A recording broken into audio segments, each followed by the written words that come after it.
Go live, going live, and we're live. Hello, everyone, and Hello. welcome to the Gravity Max live stream. Today is a stormy afternoon, and we are here with our guest, Camilla. How are you doing today? Hi, I'm a little tired, but I'm here and I'm happy to be here. Same. And my co host, Sebastian. How are you doing today? Swell and well. Nice. Yeah, all a bit tired, I imagine. But yeah, so today we have an interesting topic, long awaited Yeah. topic. Um, yeah, conflicts kept arising, but we found a Sunday that works. We did indeed. So Mhm. that's nice. So yeah, thank you all for tuning in. And I guess let's just get started. All right. First, visit the Gravity Max website at gravitymaxmedia.com. Also, follow Gravity Max on social media Instagram, Twitter, Facebook, and Patreon to get updates about the show, links in the description. Uh, Also, follow Sebastian on social media Instagram at 128 seconds and YouTube 128 seconds is the channel name. He makes short educational videos that are 2 minutes long, and they provide quicker overviews to topics than we can do here because we just like to ramble on. So definitely check that out. And then finally, a somewhat odd start now on Amazon, third book, sequel to the first two, science fiction trilogy. Uh, it's about space and stuff. Uh, if you like that, go check it out. All right. Now, I'm not even going to try to pronounce this, but it's Old English. It's loosely supposed to be our show name, Gravity Max live stream. Gedríhð, Heáh, Gelibban, Burna. There you go. And you Um, just summoned 8 demons, and they're yeah, coming to shut exactly. down the stream. Very Well, nice. demons usually require Latin. Thankfully, Old English is fairly I removed think. from Latin. I don't know. I However, think there would be we some might Old summon English we demons. might summon a pagan demon, Oh, that's true. but it won't be a Christian demon. So it won't be a Satan spawn, but we might You get, I don't know. summoned something to correct your pronunciation. Yeah, exactly. Oh no, we summoned a old English major. But yeah, so we're going to talk about linguistics today. We're going to talk about phonetics. We're going to talk about the history of the English language and a ton of other fun things like etymology. Oh, I love etymology. Yep. Yeah. Uh, I just always like to look up the etymology of things. Then we're going to talk about like interesting fields like sociolinguistics, psycholinguistics, which are about, like the human mind aspect of it. I love when things tie together. I just started reading a book on economics for my summer reading, and they talk about like behavioral economics, which is like psychology applied to economics, which makes sense, right? Because it's like how the human mind works is going to sort of dictate how the economy works and also how language works. Um, and then we've got semantics. It's gonna be fun. It's gonna be fun. All right, so let's get Sticks started. my home. Oh, unless you guys have anything to say. No, I'm I'm good. all good. Let's hop All right right. into it. Yeah. All right, so we start with the International Phonetic Alphabet. So the International Phonetic Alphabet is basically this big chart that is meant to catalog all the possible sounds that the human mouth and then also nasal cavity can make, just our speaking parts, like right around here, the parts that you have to cover with a mask, COVID, right? Basically, that part of the body, all the possible sounds that you can make to communicate language is assigned a symbol under the International Phonetic Alphabet. Um, so some of these symbols you may recognize, some you may not. Some you may recognize and it'll have the sound you expect, and then some you may not. So for the most part, the International Phonetic Alphabet is like, I don't know, I guess you could say Eurocentric, but really it's like Latin-centric. Like, I don't know how to say that, but I don't know, Latin-centric, because it uses the Latin alphabet and then the sounds that the Latin alphabet makes primarily. So it's probably an easier thing to grasp if you are an English speaker, which if you're watching this live stream, you probably are. Maybe not first language, but necessarily, but you have to understand English to watch this stream, I guess. So hopefully this will make sense. Also, what we're presenting too is an abridged version because there's a lot of different things in here. There's like diacritic marks and stuff that slightly alter things, but we're just sort of going over the general most common consonants and then the most common vowels. So yeah, you guys have anything to say? You covered it. Yeah. All right. So let's start with the consonants. So these are the pulmonic consonants because they use the lungs. However, there are also non-pulmonic consonants, and those would be like the click languages in Africa.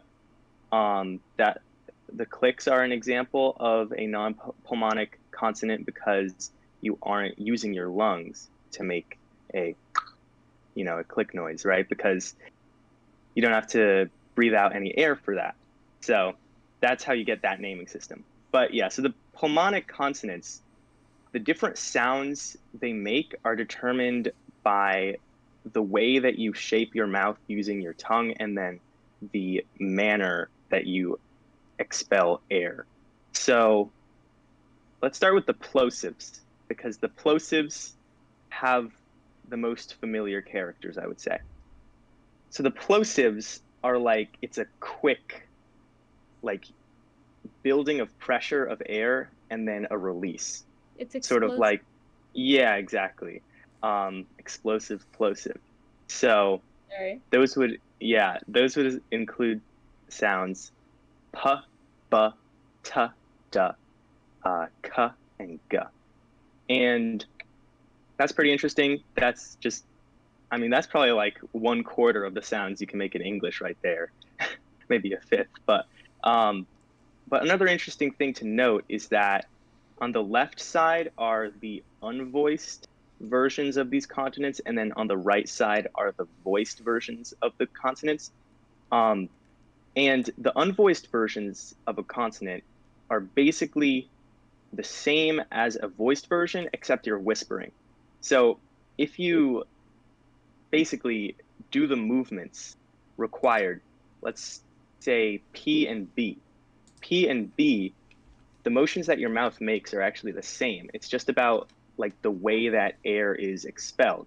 It's about if you use your vocal cords or not. And that's pretty interesting, that you can have these two consonants that you don't really think of as similar at all, but are actually quite similar. So p and b. And the easiest way to see this is to talk like you're whispering. When you're whispering, you're not using your vocal cords. It's just the breath coming out. And that sort of essentially eliminates the distinction between voiced and unvoiced consonants while you're whispering. So there are like more subtle differences, like P and B and all the other consonants that have a voiced and an unvoiced version will have slight variation, but like the perfect P sound and perfect B sound should theoretically be indistinguishable if you're whispering, which is like just pretty fascinating. But yeah, so that's that. But then if we go across, it sort of tells you the shape of the mouth. So p and b, that's bilabial. And also the names are pretty self-explanatory, which is nice. So bilabial, bi is two, and labial are the lips. So p and b are made with the two lips. Then you get to the dental. Oh yeah. Yeah, exactly. It's like the etymology is nice. You can tell that this was designed by linguistics people because uh, they had that in mind. Yeah, I guess they would be Um, the best at naming anything yeah, out of exactly, any right? of them. Like Yeah. we So always we that's always talk about like all the misnomers and stuff in other mhm, fields, like biologists kind of suck. mhm. Sometimes Mhm. astronomers don't get creative enough, and then Yep. Everything in chemistry is and chaos. then All of it. chemists are just nightmares. But Everything. I guess yeah, the linguists would be the best at naming things. Yeah. So you always know what you're getting Yeah, into. exactly. Yep. Yeah, even the historians have quite Mhm. a bit of trouble with like naming things. Yeah. Um, but You yeah, go so after someone's last name. Mm. yeah. Um, but yeah, so the next category, that's like a common one. We've got dental, alveolar, and post-alveolar, which are all fairly similar. Um, and again, think of the T or D sound. So that's the tip of the tongue is touching the back of your top front teeth. And then alveolar and post-alveolar are like you go just a little bit higher than that to the base of the top of your teeth. I also like that dental contains both dental consonants. Like the word dental has Mm. both a voiced plosive dental and an unvoiced plosive dental in the word, Very which like nice. that's helpful to remember. Like that if you're trying to remember them. I don't know why you don't need to remember them probably unless you're I don't know if there's a phonetics class that makes you like memorize this for a test. There Or you if go. you're But you going into this. yeah, exactly. I would take a linguistics Um class. That would be fire, I think. yeah. Yeah, it'd be fun. But yeah, so then you get, you keep, it's basically from left to right, it's generally going farther back in the mouth. So, retroflex, I'm not exactly sure what that is. But then you get palatal, which is the palate, and then velar, which is like the area right behind the palate. So, ka and ga sound, that sort of middle of your tongue to the top of roof of your mouth type of thing. And then you get the uvular, which are with your uvula, which are all the way in the back of your mouth. Um, so that's sort of this chart basically gives you all the different mouth shapes possible from front to back, just using different positions of your tongue. And then we go to the next row, and so here is the nasal consonants, and the most familiar ones in English are the m and n sound, so m and n, and basically that comes from the air is actually leaving your nose because if you can make a continuous M sound without ever opening your mouth. That's just humming. Humming is just doing a long M sound, and that comes from this different shape of your mouth. That's why it's like mouth and nasal cavity because they're actually connected. Like in the back of the mouth, in the top of your throat is actually connected to the nasal cavity. So, I mean, it's obvious once you think about how does air get through, right? But it's like not immediately obvious because it's weird to think about. Like phonetics is kind of strange because of how analytical it is about these different parts of the body. It's like an anatomy lesson basically. I So mean, have you it's ever laughed too hard and then shot your drink out your nose? That's why. yep, exactly. That's one example. So that connection allows for the creation of these consonants, the nasal consonants. And then again, then you get the different mouth shapes that sort of informs exactly what you're doing. So you can see the commonality between pa, ba, and then ma because your two lips are touching. And then n is oh yeah, then the word dental even contains n. Mhm. You guys, dental is just the perfect word for this category, I must say. Because the N sound, your tongue is touching the top of your teeth in the same position as if you were making a T or D sound, except instead of doing a buildup and release of air, you're doing a continuous stream of air going out your nose. So that's that category. And then, of course, you get all the different ones. The velar one, nah, you don't really hear it that often, but it's sort of any word that ends in ing. So I forget what you call it, but like running, I forget what form of verb it is. It's like it depends. It could be a gerund. It's like a tense, or yeah, it's a different tense of. I think it's a gerund, right? It could be a gerund. Yeah, I think you're right. It depends on the context. Yeah, so it's just, those verbs: running, walking, sitting, etc. You briefly make that ng sound. And here, actually, we see something where we don't have the letter for it in English. We just do a combination of N and G. So not every sound has a letter in English, but might actually still be in the English vocabulary. And then some sounds are just completely not in the English vocabulary. Like we don't really have any non-pulmonic consonants. So that is just, again, just interesting. So then next layer down, you get the trills, which English speakers don't really have. We don't have that in English, but anyone a lot of other languages have it, but you would probably be most familiar from Spanish, because I would say most American students learn Spanish as a second language at some point. And so the one that you'd be familiar with would be the dental trill, which is the R trill. I can't do it anymore because I haven't been taking Spanish for a year. But I can't consistently do it, but there you go. So rolling your R. But there's also a bilabial trill, which is like a B sound, but then trilled. And then same thing, you have a uvular version. Camilla, you can do both of those sounds, right? So if you want, you can demonstrate. I just did. Oh, okay. But I'm yeah. not sure if it came through. Sorry if you didn't hear it. Yeah, I'm not sure if it did. I can try it again, but I'm not sure how much it's gonna pick up. Mm-hmm. Go ahead. So the lip trill would be, and the uvular one is in the back of the throat, kind of like gargling water. So. Wow, thank you. That's pretty impressive. I can't do any of that. I'm bad at stuff. I think Max might have froze as well.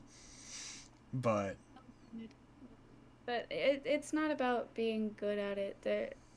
I think I read somewhere that the uvular one it's not something everyone can do, and the lip one I had to learn how to do, so it took me a minute.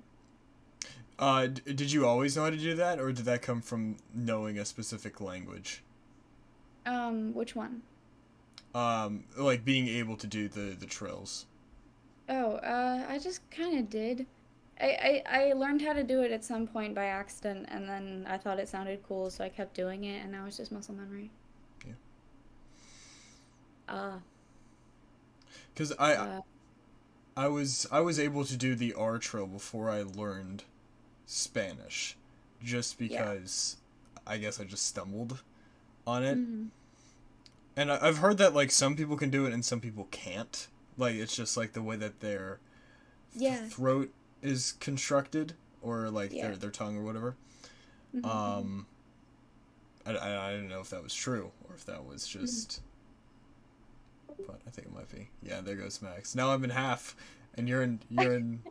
Yeah, shifted his computer restarted apparently.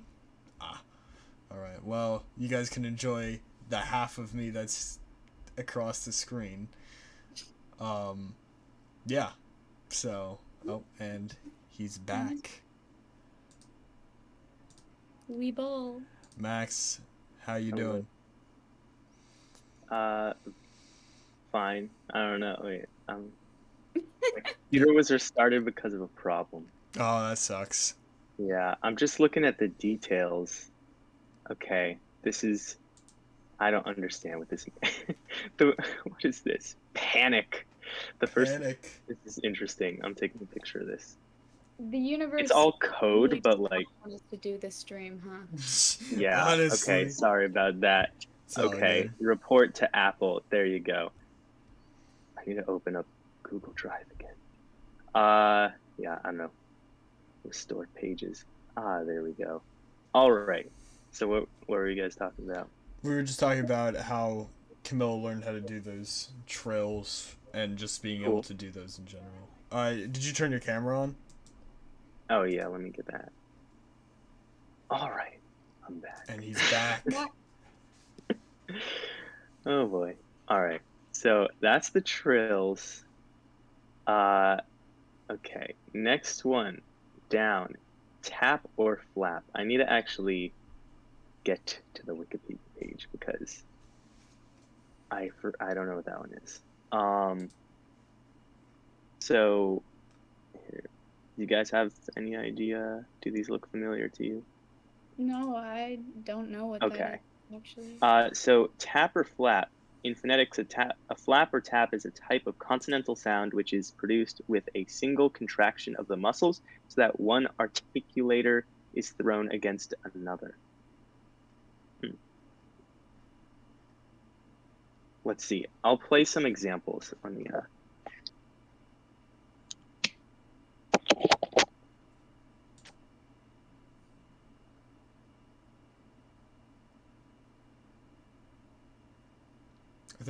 Max, I think your mic cut out.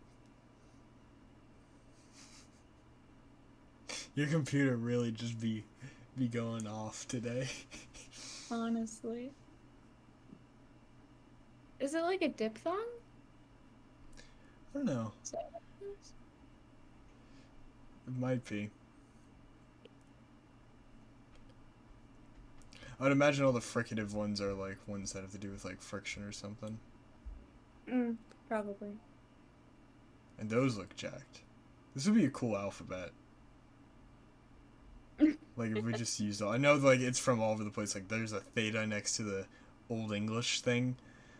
But I don't know, man. Maybe it's time for a new alphabet. Maybe. I don't think Max can hear us either. Oh boy. So this is gonna be interesting.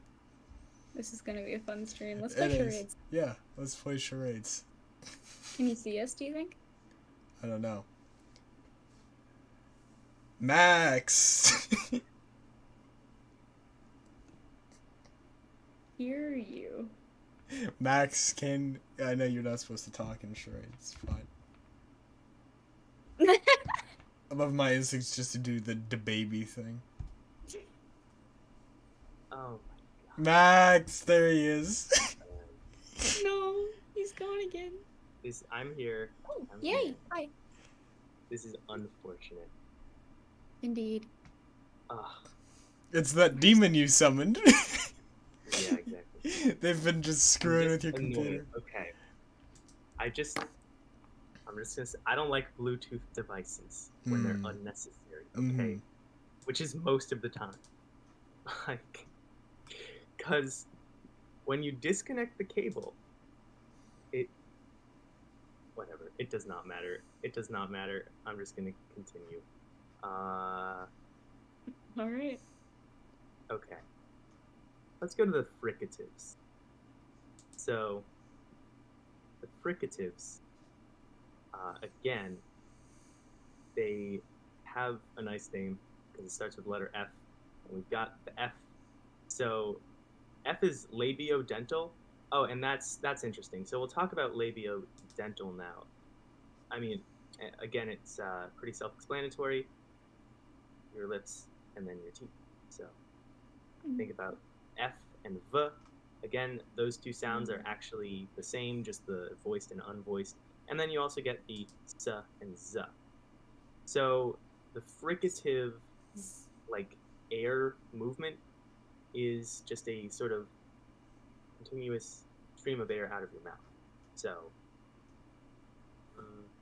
or S and Z. So it's sort of similar to the nasal sound, except out of your mouth instead of out of your nose. So there you go. What else? What else? Yeah, so then we got the approximant and the lateral approximants. I believe that the R sound in English is the approximant, the voiced alveolar approximant. Yeah, okay. So the weird one, the one that's just kind of thing. Sorry, go ahead. The weird one, the one that's kind of like just a sound, or the like the one in rolling. Oh, it's like a English R. So R in English, like non-rolling, is it's an approximate. So, Fair enough. So yeah, it also kind of sounded similar to the tapper flap, but it is different. So you can tell it's approximate because they basically just flipped over the letter R and said, "Okay, we call it a day." That's the R. And then lateral approximate. Right there, we got an L sound. Well, L the letter, but I'm not sure that's L the sound. Let me take a look. Let's see. La. Okay. Allah. So it is the L sound. Yeah, just like here we have the Ra. Ara. yeah. So they sort of begin to blend together at the end a little bit, but yeah. But there you go. That's sort of an overview of the consonants. I don't know if you guys have anything else you want to add. What's your favorite letter of the alphabet, Max? Favorite letter of the alphabet.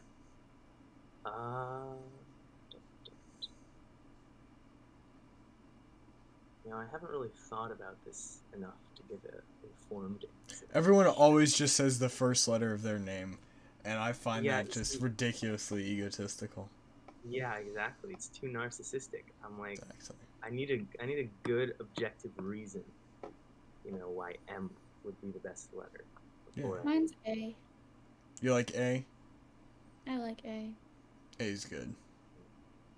Because it's a word all on its own, and it's the letter you write down when you say you're screaming.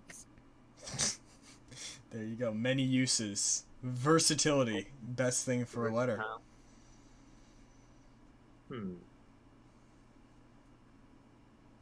I guess I might go with E. E. Okay. All reliable. Yeah, because it's also used in math. Very true. So, you could have done I. I works too. Yeah, imaginary numbers. Or just, oh my god, or X. X works well as well. Well, technically, every letter can be a variable, so. That's true. That's true. True. But the variable everyone learns first is. Actually, X is a good. I do quite like X, a good letter. Even though X is entirely unnecessary as a letter. I think it's a cool letter. If you title anything X, it's like ooh, mysterious, like cool. Project X. Yeah, I guess I'll change my answer to X. That's probably the best. X. My favorite letter. That's good. Yeah, but again, X could just be replaced by KS. There you go. It's true, but that's how they. Yeah. I like the simplification of things. Yeah, like if it didn't have it, words would have to be longer. I like concise words. And that's also how they denote the clicks in the African languages. Yeah. Yes, on the IPA. Yeah. So yeah. Interesting. All right. So I think we can move to the vowels now. Right. Yeah. All right. Okay. I know a lot about these. All right. Look at these vowels. So these vowels are kind of different to the ones that we're familiar with because these are all monophthongs, I think is what they're called. which means that they're just one vowel sound, whereas all the vowels in English are at least diphthongs or triphthongs. Like, so if you go like A, right? A is really composed of two sounds, the E and then the E, you know, like A. Like you're actually doing two different sounds there, even though you think, oh, that's just the letter A. So English has mostly like diphthongs instead of monophthong vowels. So yeah, but the IPA just does the monophthongs because the diphthongs can be described as combinations of the monophthongs. And so they are generally graphed on this trapezoid with four corners. And this, again, is supposed to show the position of your tongue as you make the vowel sound, which is just a sort of voice continuous stream of air. So let's the difference do each. I'll play. Some sounds is it's either the shape of the lips or the placement of the tongue or both. And for all my people watching in chorus or musical theater, we know diphthongs very well. That's all I wanted to say. Continue. Yeah, so let's play the I'm gonna go through each corner. And I'll play. So let's start with the front close. So this is represented by a letter I. However, E. That's how it sounds. It sounds like E. Then you get the back close. Yeah, back close. Ooh. So, ooh.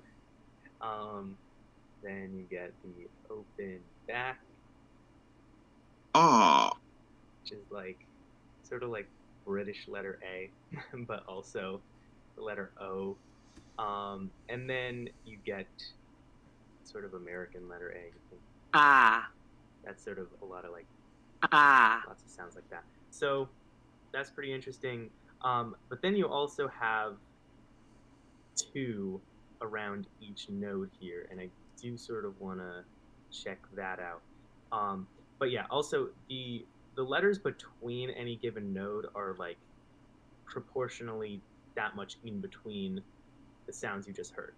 So a central close would sound like in the middle between the E and the U sound. So if we're to play that, you get, Ooh. which is like a weird combination. That sounds like French. There's a lot of that in French. Yeah. Yeah, we don't have much of the like back close corner in English. But yeah, also each node, as I said, has these two different vowels next to it. So let's just see what the difference there is. Ooh. So that's E. That's the Y sound. So we got E. Ooh. So I wonder what exactly you're doing differently there to get those sounds. But generally, the ones on the left are the ones that are more. It's tongue movement. Okay. Yeah, I always wondered when I like when you look at like specific words on Wikipedia. When I was younger, I always wondered what the hell was going on with all those symbols. Like, how am I supposed to pronounce an upside down V or like an upside down omega sign or an O with a line through it? I was like, oh no. But that gave me an idea just now. So Max, let me know if this is the same at your school, because I just noticed that they just started doing this, and like last year, the start of last school year was the first year I noticed that they started doing this, where we filled out like Google Forms just like about ourselves, what we expected out of the course, stuff like that. But they asked us to write down the phonetics of our name so that the teacher would know how to pronounce our name. And I did it in like the common hand way, like writing it out, like certain things are like capitalized and stuff like that. I did it in that way. Imagine if I had thrown in the actual phonetic alphabet. That would have been incredible. Only the English teachers would have actually appreciated that. Yep. Yeah, no, that is pretty interesting. We haven't really been doing that at my school. We just do the old-fashioned, on the first day, if the teacher says your name wrong on the attendance list, you just correct them. Yeah. But yeah, that is pretty interesting. So yeah, that is what you see. The IPA on Wikipedia, they'll put the IPA pronunciation of things next to the word. And yeah, that can be helpful or unhelpful depending on how well you know the IPA, but it's like the international standard. So since my name is just slightly weirder than common, I like to play the game of, if at this point, if it's close enough to my name that I answer to it, it doesn't matter. It's not worth it. It's fine. I don't care. Yep. That's fun. Yeah, that is interesting. Yeah, with the Google Forms, so like you do that for each class. Whatever asks you. Yeah, I had to do that for all of the. What's the word for? It's definitely not important classes, because that's what came to my mind. The ones. Yeah, is it core classes? Like the ones that aren't electives. Yeah, those are core classes. Yeah, core classes. I had to do it for all of my core classes. Now, what I wonder with the word core classes, is that just like our school district, what they called it? Or is it just... I don't know. Is that an actual... I've seen it in a few, like, college recommendation things, but, I don't know. I mean, it could also be said as, like, required classes. Yeah. Anyway, but yeah, like you can't say, oh, the important ones, even though you're tempted to. But yeah, anyway, so that's sort of an overview of the vowels, just like where in your mouth you're moving. It's a fun, actually, it's a fun exercise if you're looking at the chart, since every vowel is just a variation based on where your tongue is and where your lips are. It's fun to start at one and then change your lip shape, but keep the tongue where it is, and see what you end up with, so that you can literally test this chart. So if you have like, if you want to go to closed back to open back, you can just go from a small ooh sound with your lips to a larger lip shape. And if you do nothing with your tongue, it'll happen anyway. So you can literally just go, wah. And I didn't do anything with my tongue, but that's how you can test it. That's how you can see that it's basically the same thing. Yeah. It's a fun game. Yep. So yeah, so that's phonetics. So that's like the basic building blocks of language, are the phonetic sounds that are used. And it's sort of interesting because phonetics, to a certain extent, dictate like the evolution of language. There are certain patterns that occur in phonetics that sort of dictate how a language will evolve.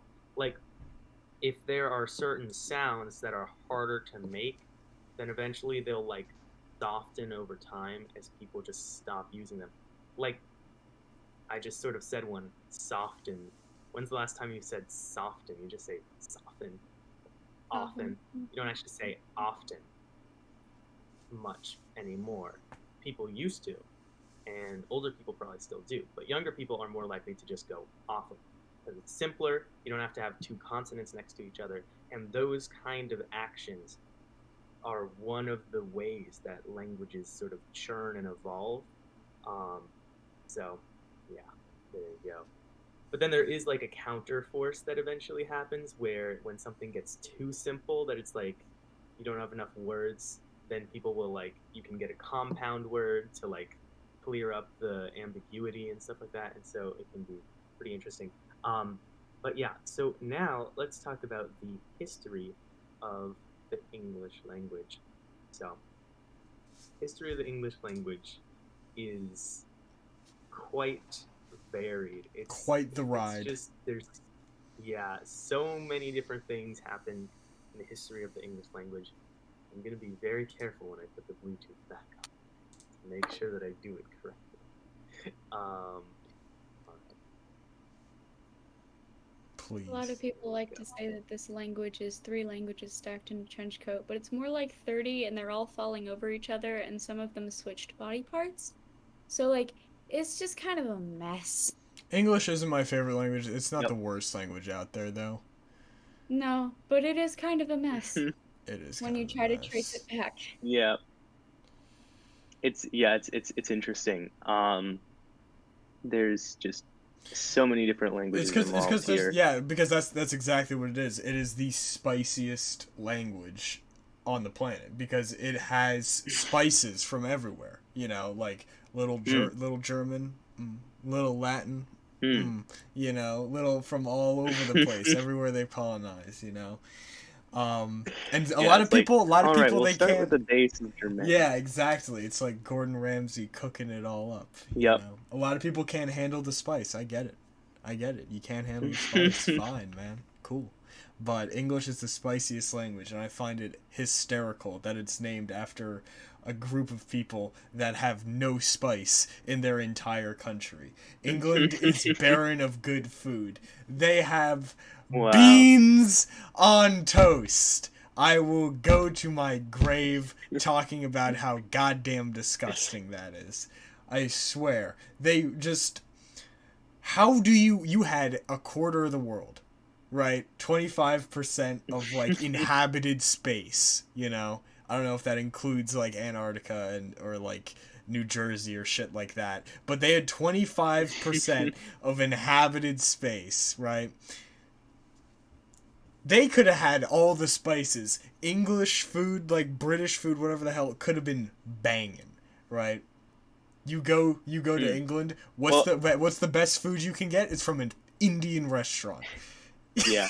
You know, it's ridiculous. Well, yeah. Have you ever heard people refer to curry as English food? And I'm like, no. I'm sorry, England. You can't try and pass off curry what as kind your of own just because your food's bad. Shit is that? That's ridiculous. No, true English food is, I kid you not, it has not moved out of the 1800s.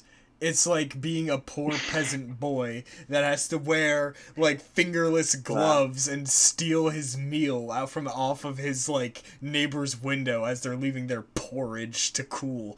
You know, that's what English food is. Exactly. It's a lot of toast, and it's a lot of things that shouldn't go on toast. That's what it is. They got the toast sandwich. They got bread, toast, and another bread. Wait, what? They have the toast sandwich, Max. It's horrible. Oh my god. I could talk about this for days. How do you have 25% of the world, 25% of the world's recipes, 25% of the world's like food culture, and you land on beans on toast? Anyways, rant over, but... Rant over. Ridiculous. Yeah, we're about to get attacked by British people in the comments. Let them come. They lost last time. I don't care. Yeah. Oh boy. Anyway, but you did bring up a good point there about like the British colonies, and we'll talk about that later. But yeah, British history, the first half of it is like they get invaded 5 times, and then the second half of it is they invade other people dozens of times.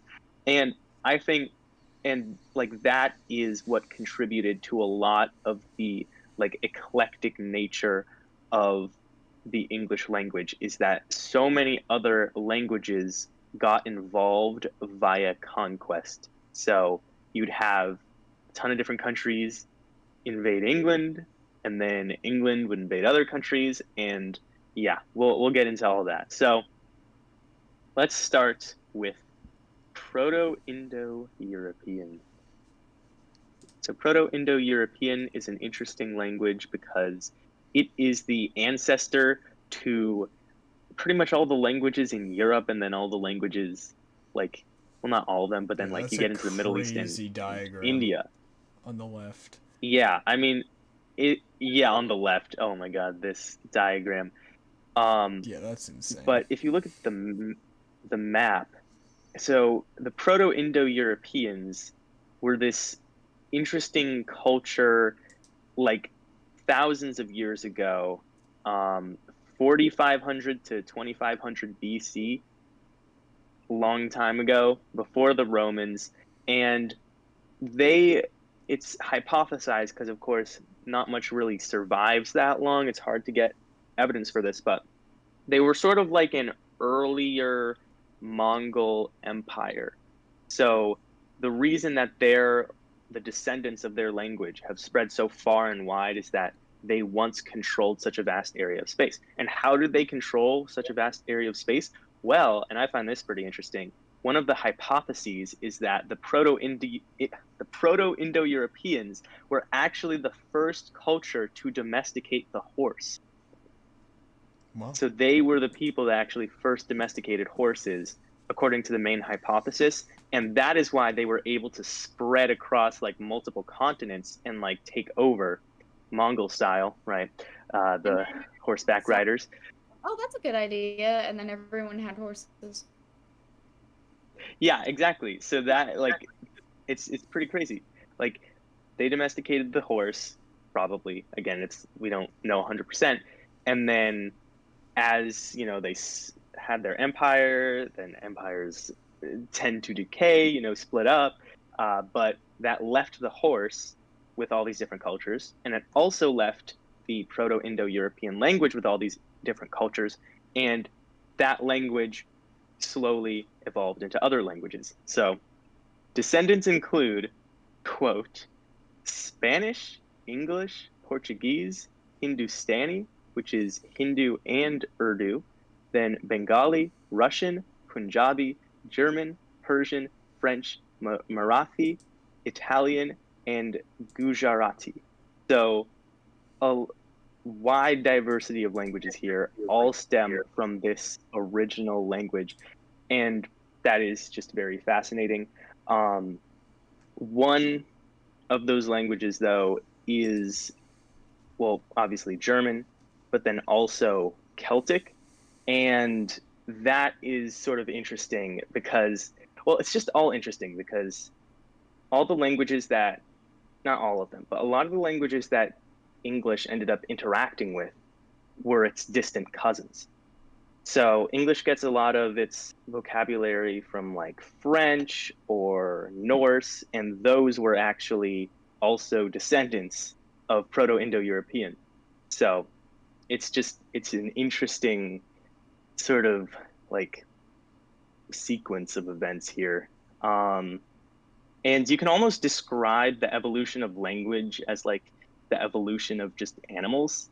Or really more, I think more like the evolution of bacteria, because bacteria are able to do this thing where they like harvest genes from fellow like dead bacteria, which is really interesting. Like, it's strange, like, multicellular life can't just do that, but bacteria, I think it's prokaryotes only that can do this. They can actually just like say like, oh, that looks like a good gene, I'll just grab it. Like, they just take it and they're like, oh, it's mine now. So it's sort of interesting how this evolution some forms of evolution, why some things that don't have very common ancestors still came out kind of similar. Oh yeah, like convergent evolution. Yeah, that's like, I think the most famous example is that the crab model of animal is apparently very attractive evolutionarily, and so different animals keep evolving to become more crab-like. Why does everything keep turning into crabs? It's all crabs. But yeah, so that is Proto-Indo-European. Quite a mouthful to say. Language. I'm not sure it was the first. The not first by a long shot, actually. language. it was the first language? I'm pretty sure written history goes back to 14,000 years ago. That goes back to Sumerian. Yeah. Sumerian was the first written language. Mm-hmm. And then, of course, there were there were probably exactly. different languages for hundreds of thousands of years. And then it's like, what is a language? Because it's sort of evolved from, the mist, right? Yeah. Because you start off with, millions of years ago, where humans were basically animals. And so it would just be like 3 different vocalizations, like danger, food, and like, I don't know, hello, like that sort of thing, right? It's super. But then as humans evolved, so did language. Yeah, it's super weird because like the history of that region is kind of jacked. Like specifically, I know of like one place in Turkey, I think it might have been Iraq, that was like one of, if not like the first evidences of civilization in the area. Like, of course, like ancient Sumer, I think, was like further east than Iraq. I might be wrong, but basically, and Camilla, tell me if you remember this, because we looked at it in Myth and Bible. I don't know if you looked at it in your myth class, but it was this place where archaeologists had found these like massive pillars, basically, and there were all of these inscriptions on it and stuff like that, and they were super old.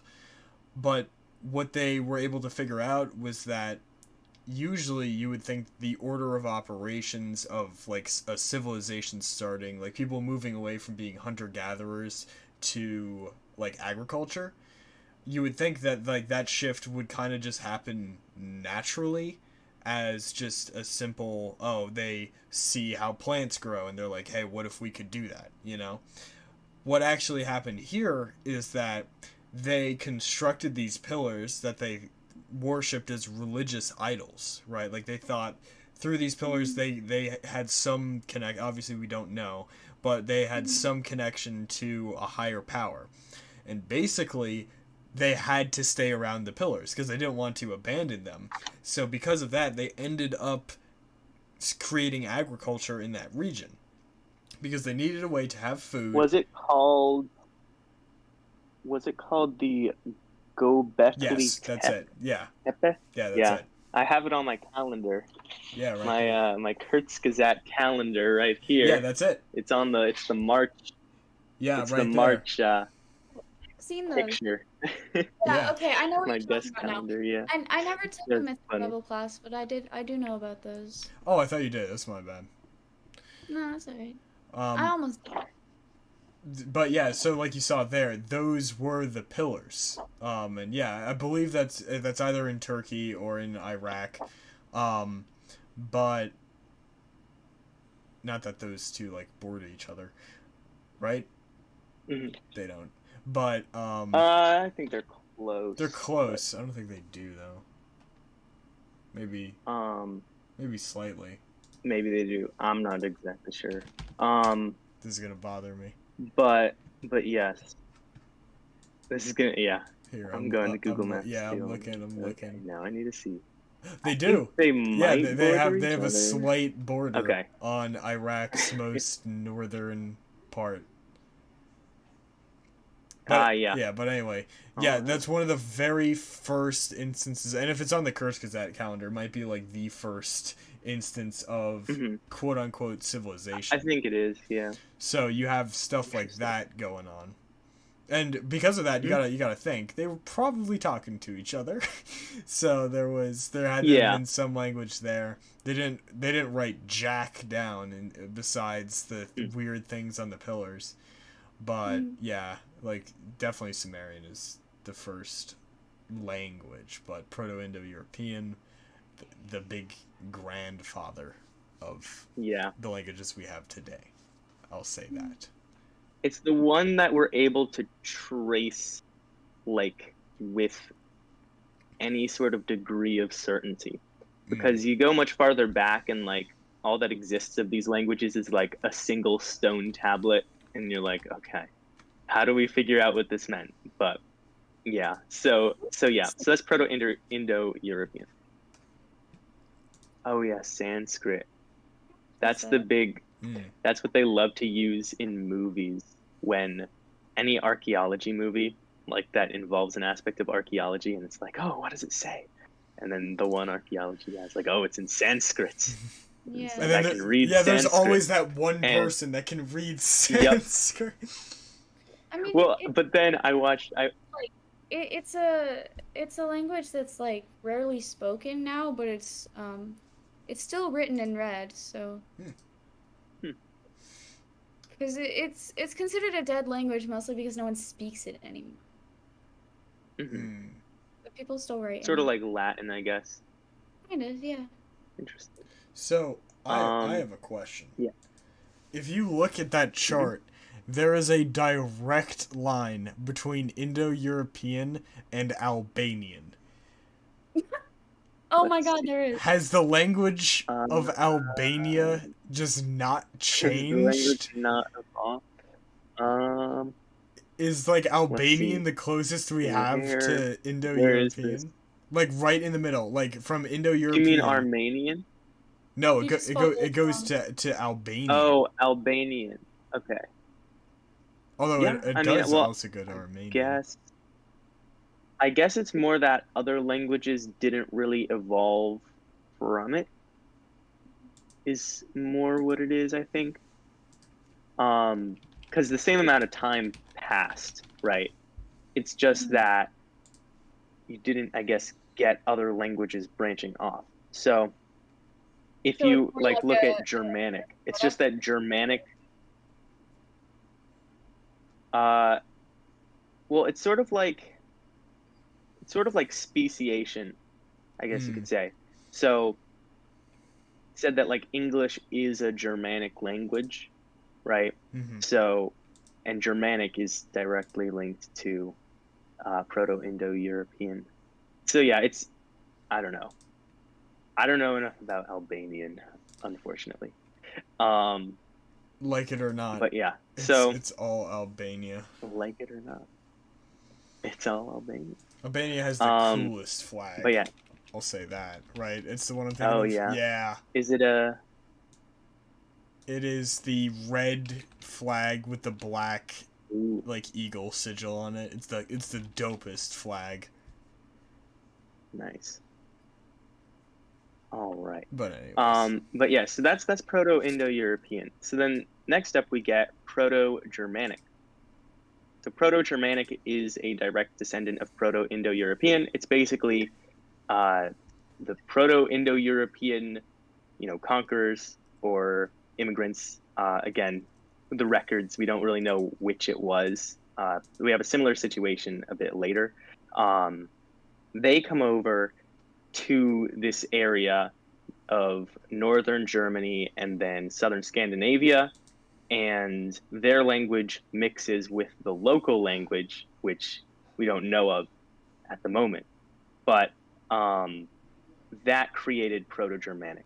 Oh yeah, and I forgot to say, again, Proto-Indo-European, also some of the Proto-Indo-Europeans got to Britain, and those are the Celts. So the Celtic languages are also Proto-Indo-European languages.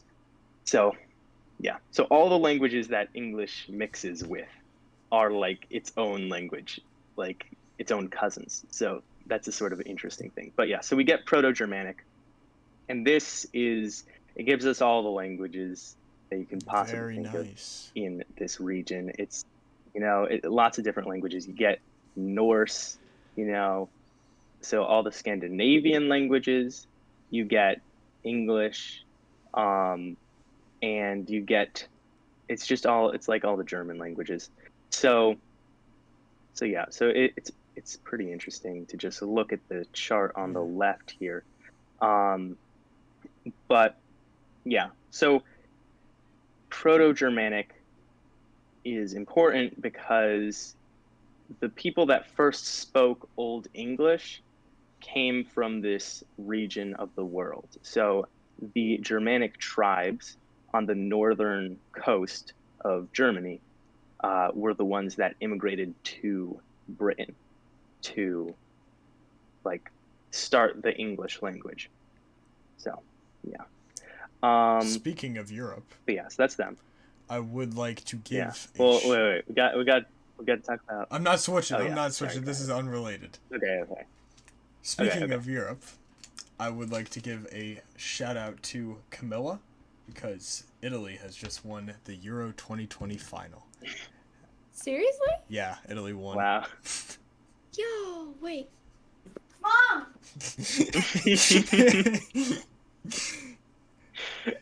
I've heard they don't win much. Anyway, yeah. Oh, okay. Yeah, she's gonna be happy. Yay. But yeah, so that's Proto-Germanic, and so that'll come back in just a little bit. But Proto-Germanic was pretty similar to Old English, and Old English is pretty similar to Germanic and Modern German because it didn't have the Latin influences. So it's basically English with all of the like Latin, French stuff just like sucked out of it, which is really strange. That's why Old English is just peculiar to look at. But yeah, so let's go to the Celts. So the Celts, again, descendants of Proto-Indo-Europeans linguistically. So that's just another Proto-Indo-European language. And they were the people that lived in Britain. I mean, they still live in Britain, but not as many of them proportionally of the population. They lived there before, I believe it's the year 500. So they were the people that lived in Britain when the Romans came and conquered. So let's see. So yeah. So they were around, I believe also the name of a Celtic tribe, called the Britons. That tribe is what gave the island of Britain its name. Britannia is what the Romans called it based on the name of the tribe. So, yeah, they were descendant of Proto-Indo-European, and they branched off from Proto-Germanic, just as islands tend to do in any sort of evolution, it seems, right? Separation plus time, speciation, speciation of languages. It's fun. It's interesting. But yeah, so they spoke their own language before the Romans arrived. And then after that, then the Germanic tribes arrived and their language sort of became less dominant to a significant extent. But yeah, so that's the Celts. Yeah, there are looks like 4 Celtic languages are still in use, and although they're close to dying. There's Irish Gaelic, Scottish Gaelic, Welsh. Welsh isn't close to dying, but Irish Gaelic definitely is. I would imagine Scottish Gaelic is. Welsh isn't, and Breton, which is spoken Breton, right? Sorry. That's in France apparently, but yeah, Brittany. Yeah, I am I just read this book, my summer reading book, and like half of it takes place in Brittany, so I'm just like I'm a bit too familiar with Brittany right now. I'm like I don't need to be this familiar with Brittany, but yeah, so better. Sorry, what'd you say? Are you not enjoying the book? You sound a bit bitter. Oh, I finished the book. Yeah, okay. Because it wasn't very historically accurate for a historical fiction book. Oh no. And the ending was kind of like, the ending I'm like, okay. Also, it was kind of cheesy throughout the thing. Anyway, I don't need to talk about it. How could you not enjoy it? I've moved on. Now I'm reading How about could you not economics. enjoy this book? How could I not enjoy It's it? Brittany, bitch. It's a Brit. Yeah. Anyway. What was I saying? But yeah, Celtic, to the layperson in America, is probably most associated with Ireland, and that's because when the Germanic tribes came over, they inhabited mostly southern and eastern parts of England, and same thing with the Romans when they arrived. So it's sort of interesting. Basically, the farther west or north you go in the British Isles, the more like Celtic influence you have, and the less like Roman and Germanic influence you have. So that's why you get the distinction. You've got Ireland to the west, you've got Scotland to the north, and then Wales a little bit to the west, not as much to the west as Ireland, but also to the west. And so then you get England is obviously where English itself started and has the most influence. So yeah. So then we get the Romans. So they came to Britain they started rule over Britain from 43 BC to 410 AD. So they spoke Latin, but obviously they're the Romans, but they spoke a form of Latin called Vulgar Latin. So there are many different types of Vulgar Latins, and Vulgar Latin is essentially a colloquial local Latin because, again, it was such a large country, such a large empire that different parts of it spoke in different ways. So in Rome, you've got like the official standard Latin that everyone's like, this is Latin. But when you have people that are so far away from Rome, either, soldiers or locals that have to learn the language, it's obviously going to mix. It's going to shift and change a little bit. So that sort of ends up happening with English too, because English becomes spread very far and wide. So in Britain, they spoke a type of Vulgar Latin, but still pretty much Latin, just like slightly different. So sort of like a dialect of Latin. And yeah, it was mostly concentrated. If you just look at this map of Roman control, you can see that Rome didn't quite get up to Scotland or Ireland. So that left England and Wales to be more heavily influenced by the Roman language. However, this isn't where English gets most of its Roman or Latin influence, actually, because once the Roman Empire collapsed, they had to leave, and Latin sort of died out for the most part in the British Isles because you had the Germanic tribes come over.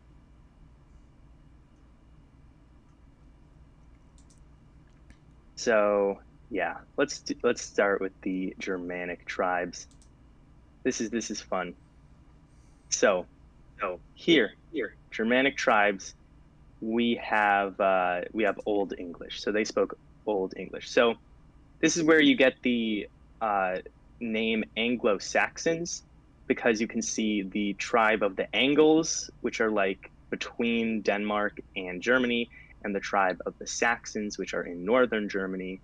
Them, and then also the Jutes, they all came over to England. I don't know why the phrase, like the name isn't Anglo-Saxon Jutes or something like that. They just left them out. These Denmark people. It looks like English was a very, very small portion. Like look at how little green there is. Yeah, that is true. Island. That is fair. Yeah, so it's mostly the Angles and the Saxons controlled most of England, but so that is probably the reason, actually. So the Jutes were less significant. So it's mostly the Angles and the Saxons, and that's again Anglo-Saxon. They spoke Old English, what we call Old English, and one of the most well-known texts from this time period written in Old English is the poem Beowulf. I think I have a video. I love Beowulf. That is reading the opening lines of Beowulf. I'm gonna Bluetooth. Okay.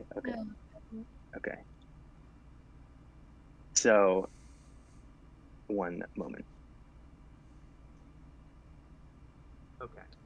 So, what's interesting about Beowulf which I'm gonna play the start of, is that this is English. This is the direct ancestor of English, but it is just incomprehensible. So. What way gar dana in yar dagum feud kuninga thrim ye frunon hutha athalingus elim fremidon oft shield shaving shad and a threatum monegum maig thum meru setla ofta egg so de erolas. Yeah, we don't need to play more. I love the loop. See just how different it was, because the loop. The yeah, loop that's in a the good back. instrument. It's great. So this is like 500 Common Era, 500 AD. It's so fascinating. It's great. I kind of want to read it, not in Old English because I would have to learn all that, but just in translated into modern English. And it's interesting. You have to translate it. This is 1,500 years ago. It might as well just be a foreign language. You know what I mean? Like, that is just pretty fascinating. But yeah, so the Germanic tribes, when they came over to Britain, it's sort of unclear whether it was like a invasion or if it was just like immigration. And so again, sort of lost to history. There's one story where a king in the southern half of the island, king of the Britons, Vortigern, asked the Angles to help him ward off invading Picts from the north. Picts are like, Scotland used to be called Pictland, so that can tell you who the Picts are. So the Picts were invading, and this is because as the control and protection of Rome left, it sort of left a power vacuum. So they're like, Angles, come help us. And that sort of opened the door for the Angles, Saxons, and Jutes to come in. But then a different source says, oh no, they actually just invaded. So we do not know. History is difficult. But either way, water under the bridge. We don't know, invasion or welcomed, whatever. They arrived, and that caused Old English to form and become the language of the British Isles, or well, of Britain, really, England. So yeah. For the most part, they used runes until the Latin alphabet was introduced to them in the 8th century by like Christian monasteries, or missionaries.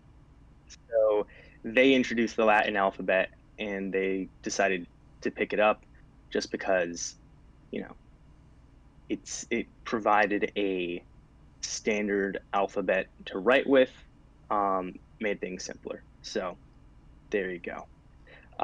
Next up, we got the Vikings. So the Vikings invaded England many times and introduced Old Norse into Old English. So this gives us modern words like Tuesday, Wednesday, Thursday, and Friday. Of course, not Saturday, Sunday, or Monday.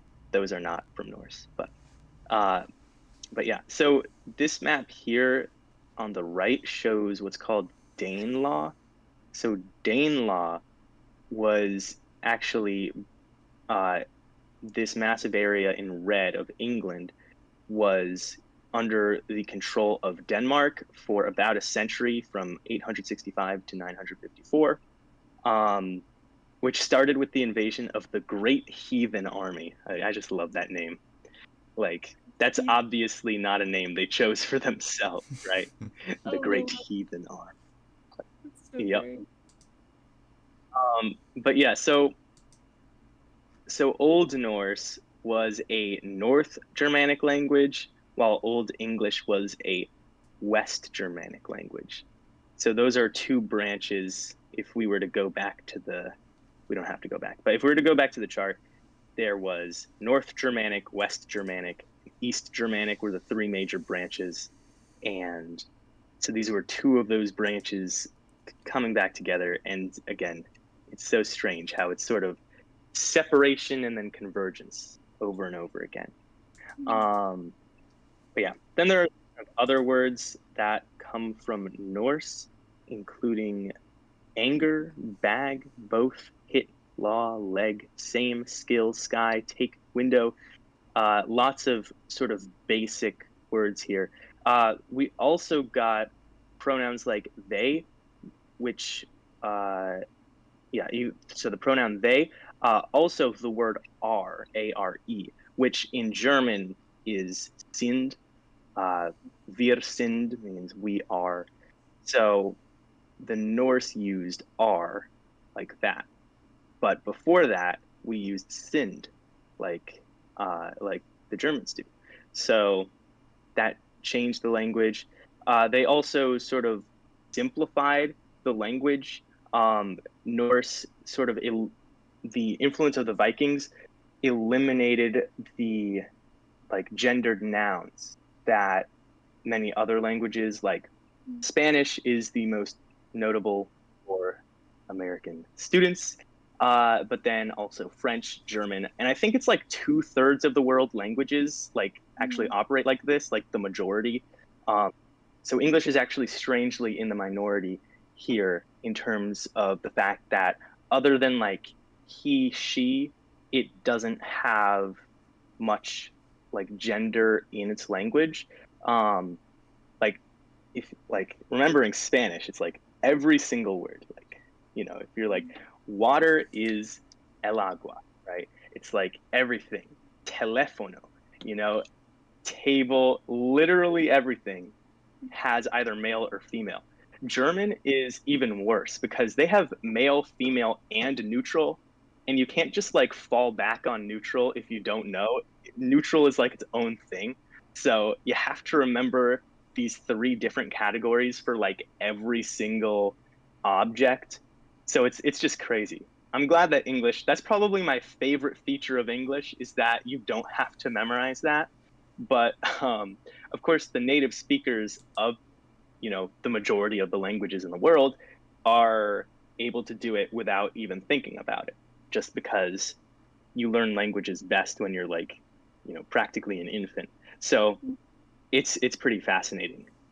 I think it's I don't know. I'm kind of 40% appreciative. languages. Sorry, what? I think it's about 40% of languages that have it gendered, but I don't remember if Okay. it's 40 or 75, and they're very different, so.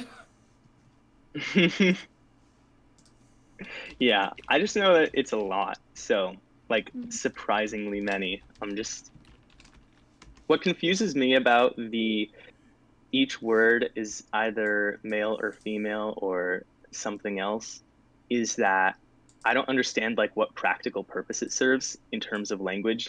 I don't understand would you get confused if I said table but with the wrong article?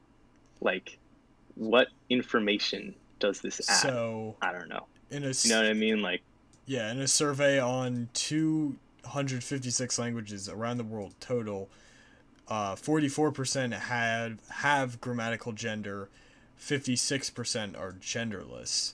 38% of the world's population speaks a gendered language. That makes me wonder, is Mandarin a gendered language? It does not.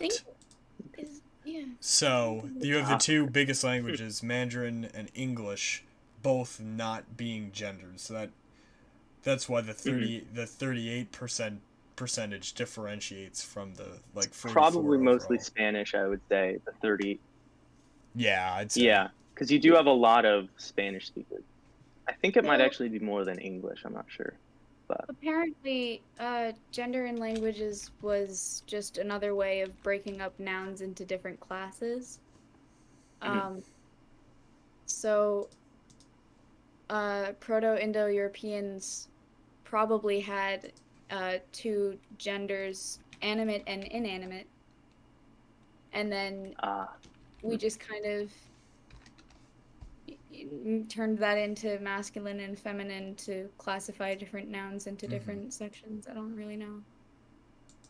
Yeah, And and Hindi it's also interesting. gendered. Oh, yeah. All right. But yeah, it's interesting psychologically. Like they did a study where they had German speakers and Spanish speakers, and so they would take a word that is like female in Spanish and male in German, and then ask the people like what adjectives they would use to describe it, and then they did the same like with the flip flopped, and it was like I think the word like say bridge, say it's like female in one language and male in the other, you would get people say like, you know, like intricate and like beautiful for say Spanish where it's female, and then in German they would say like strong and sturdy.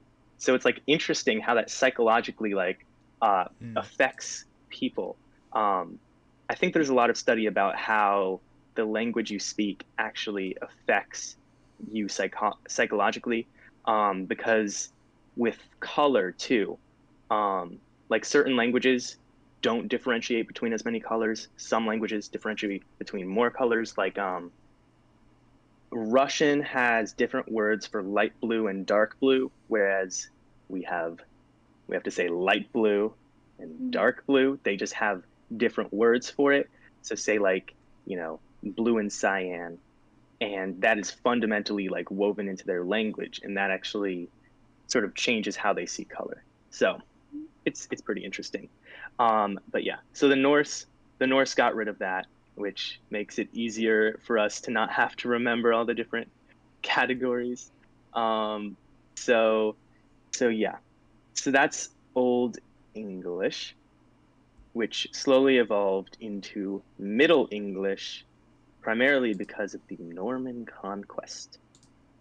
So the Norman Conquest,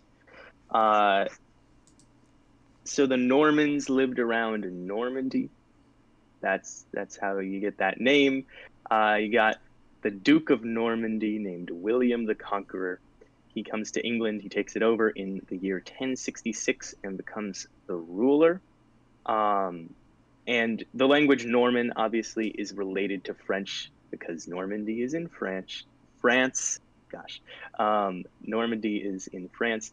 And so this is essentially an old French language, and that caused a lot of changes for the English language because they conquered and ruled for a few hundred years, the Normans.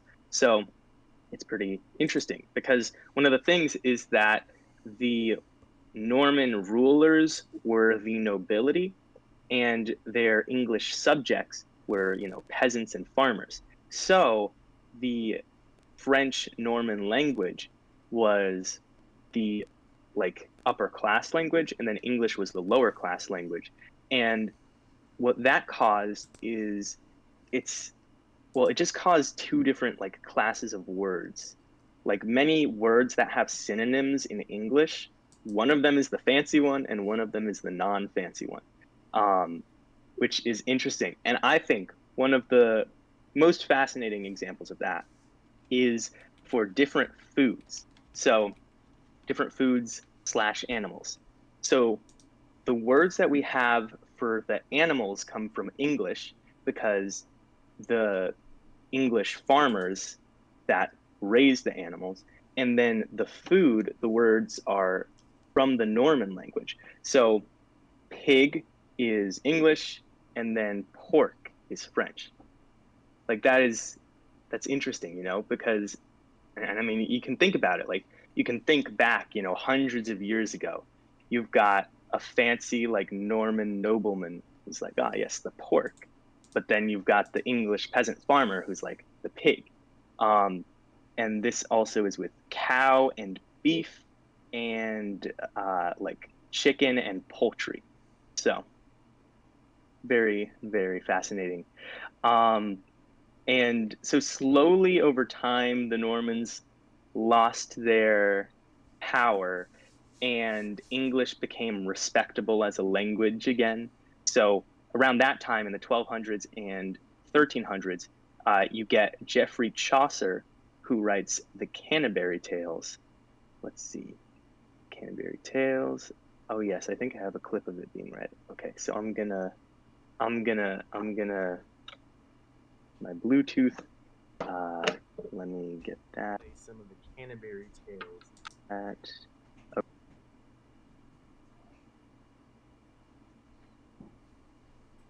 All right. Here beginneth the book of the Tales of Canterbury. One that April, with his sure sorter, the drooft of March hath persed to the roter, and bathed every vine in switch liqueur, which virtue engenders the floor. One Zephyrus eke, with his sweeter breath, in spirit hath in every hort and hath the tender croppers, and the younger son hath in the rap.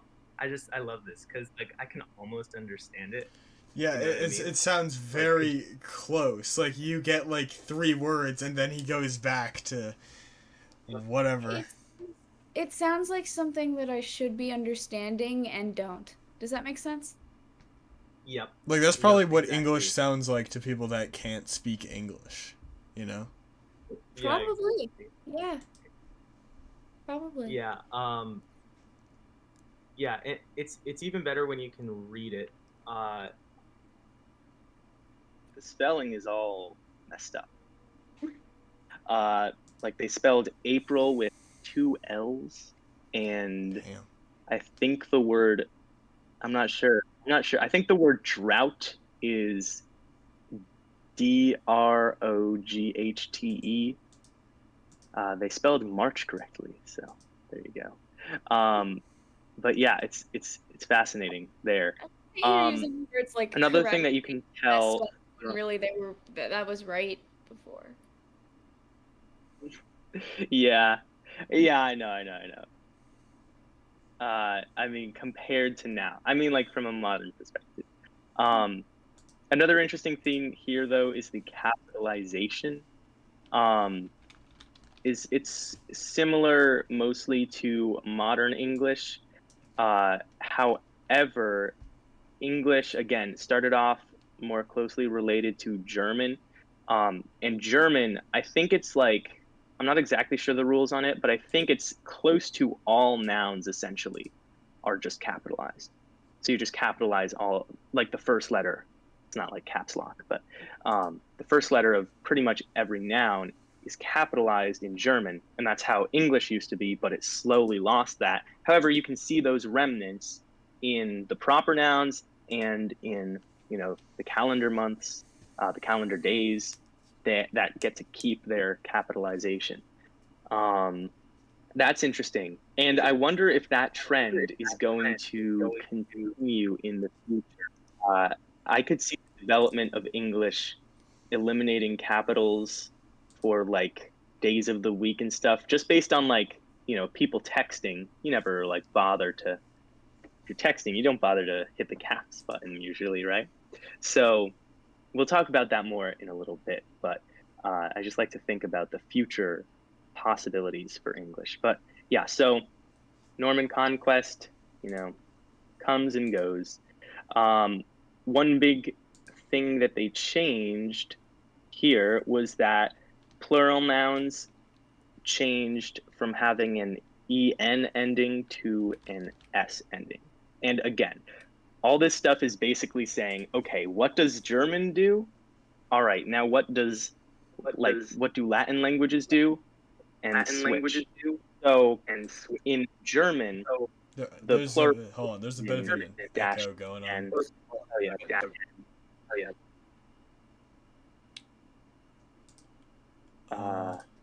Yeah. All right. Say something real quick. Hello. How's it going? Yeah. But so in German, you'll get, say, I'm trying to think of some examples. I did Duolingo for a little while, but like a year ago. Yeah. I think it's okay. So food. The word for food is esse, and then like for one thing of food, and then the plural is essen. I think I'm getting that correctly, but basically it's the -en. So but if you take Spanish, then you know that the plurals are pretty simple. They're just, you add the S, which is familiar to what we know in English. That's one thing that's familiar. You know, zapato is shoe. Zapatos is shoes. So English and Spanish have the same pluralization structure because of this Norman conquest. Although, of course, there are a few exceptions. The word oxen, there you go. That's one holdover from German that still exists in the English language, is the word oxen. So the reason that you say oxen instead of oxes is because English, you know, descended from Germanic. So very, very interesting. Key differences between Spanish and Italian, because, you know, in Italian you don't use the S like in English or Spanish. It's usually an I or an E at the end. So phone, telefono, if you wanted to say more than one, it would be telefoni. So it's a very different plural system. That actually makes sense, because I just think of all the different like names of pasta, like Penne, you know, because like that would be multiple. That's the only example I can know. But like fettuccine is like multiple fettuchos. I don't know. But yeah, so that's interesting. I guess it would be, it's probably an O. Yeah. Usually if it's a masculine noun, it will end in O and pluralize into an I, and if it's feminine, it'll end in A and pluralize into E, but that's not always true. So interesting. Yeah, that's very cool. I imagine that's like more closely related to like the Latin pluralization. Probably, but Latin has a lot of grammatical rules that confuse me so bad. Yeah. Yeah. But yeah, so that's sort of what you get from the Norman conquest. Gives English its like character. It makes it that like it's not German. Otherwise, I'm like, it would basically just be German. It would be like Dutch or something, where it's like this is basically German, it's close, or like Danish, you know, where it's like almost, but not quite. It sort of makes its own thing, the Norman conquest. Yeah. But yeah, so next we got the great vowel shift and a few other developments. Here we get into early modern English, and so the great vowel shift didn't just involve vowels, but it was basically where the pronunciation of different English words greatly changed, but the spelling didn't change at all. And this is where one of the most popular, like one of the most common, like I guess, complaints about like the difficulties of English is its spelling system. I mean, the fact that it is a like major scholastic competition in America to have a spelling bee just sort of tells you that it's not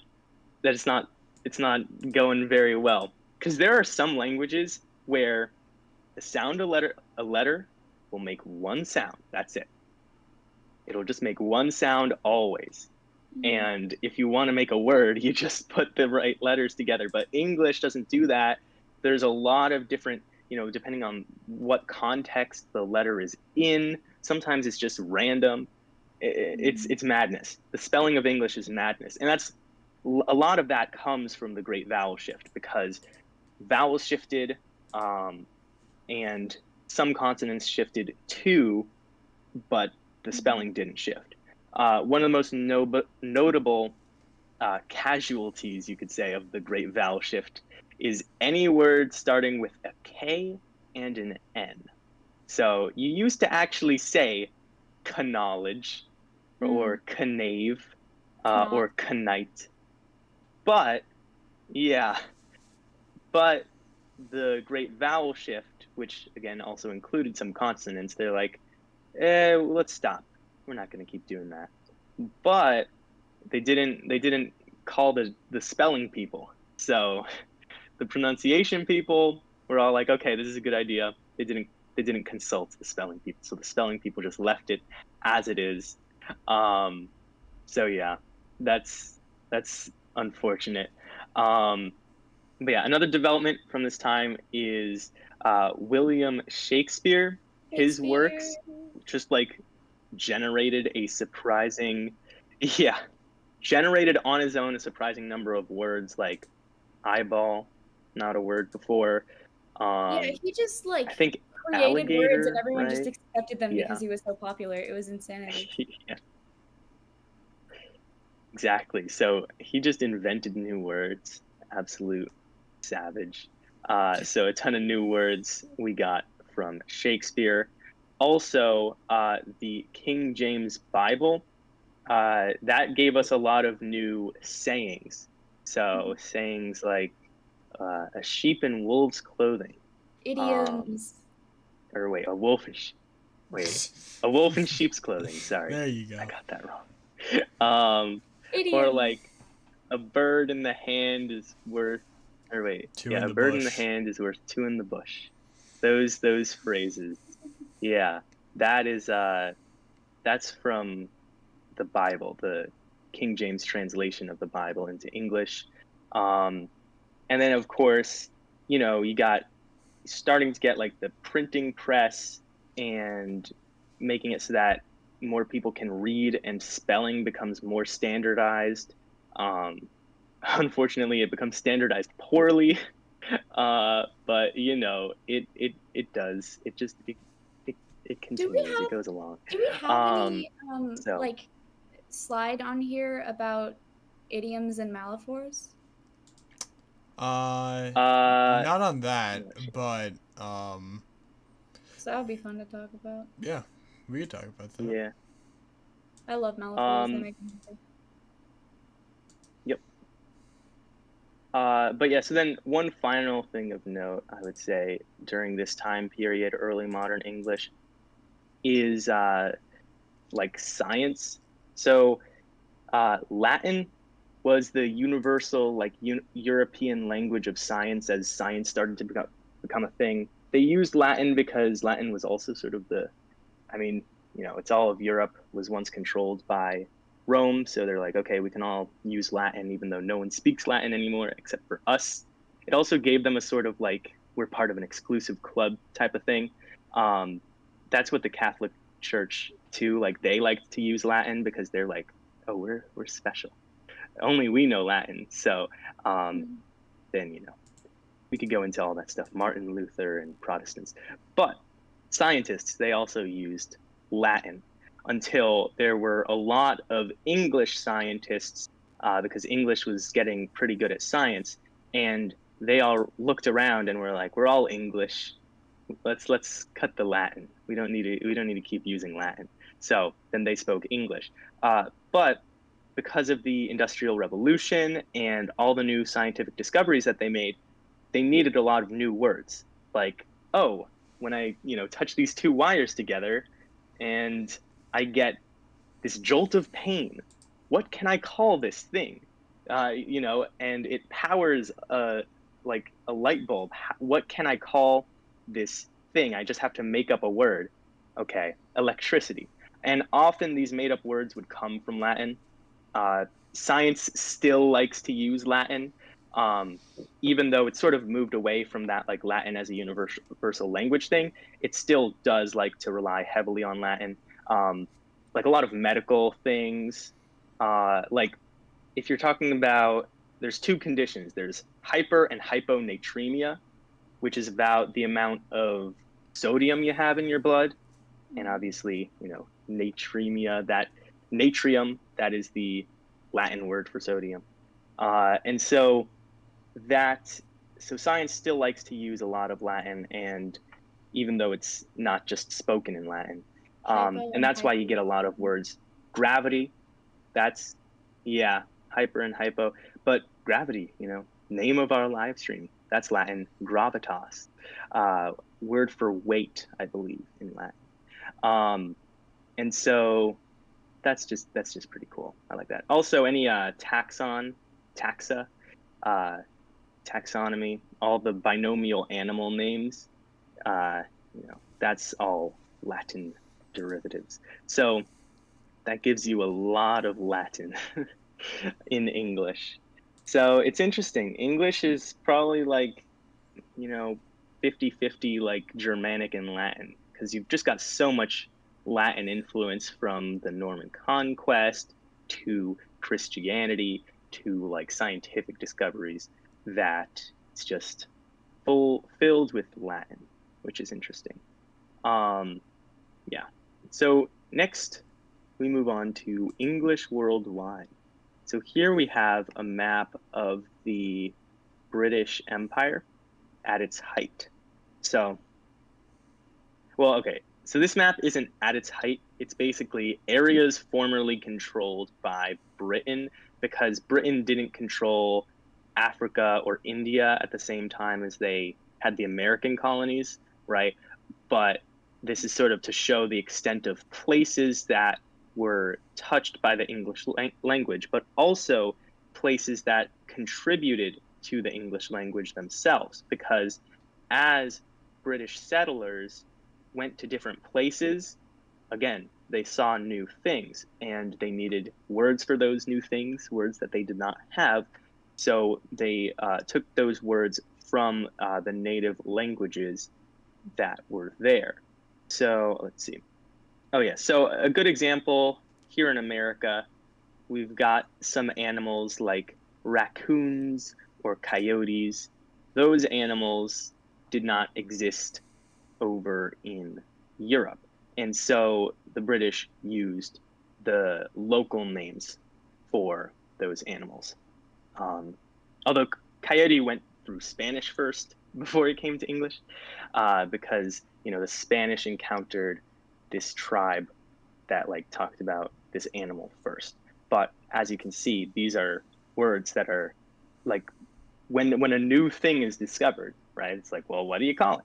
So that is how they got the new names for things. Let's see. But yeah, another effect of this sort of global spread was that English split into different dialects. And the two major ones are British English and North American English. So that's, your American English.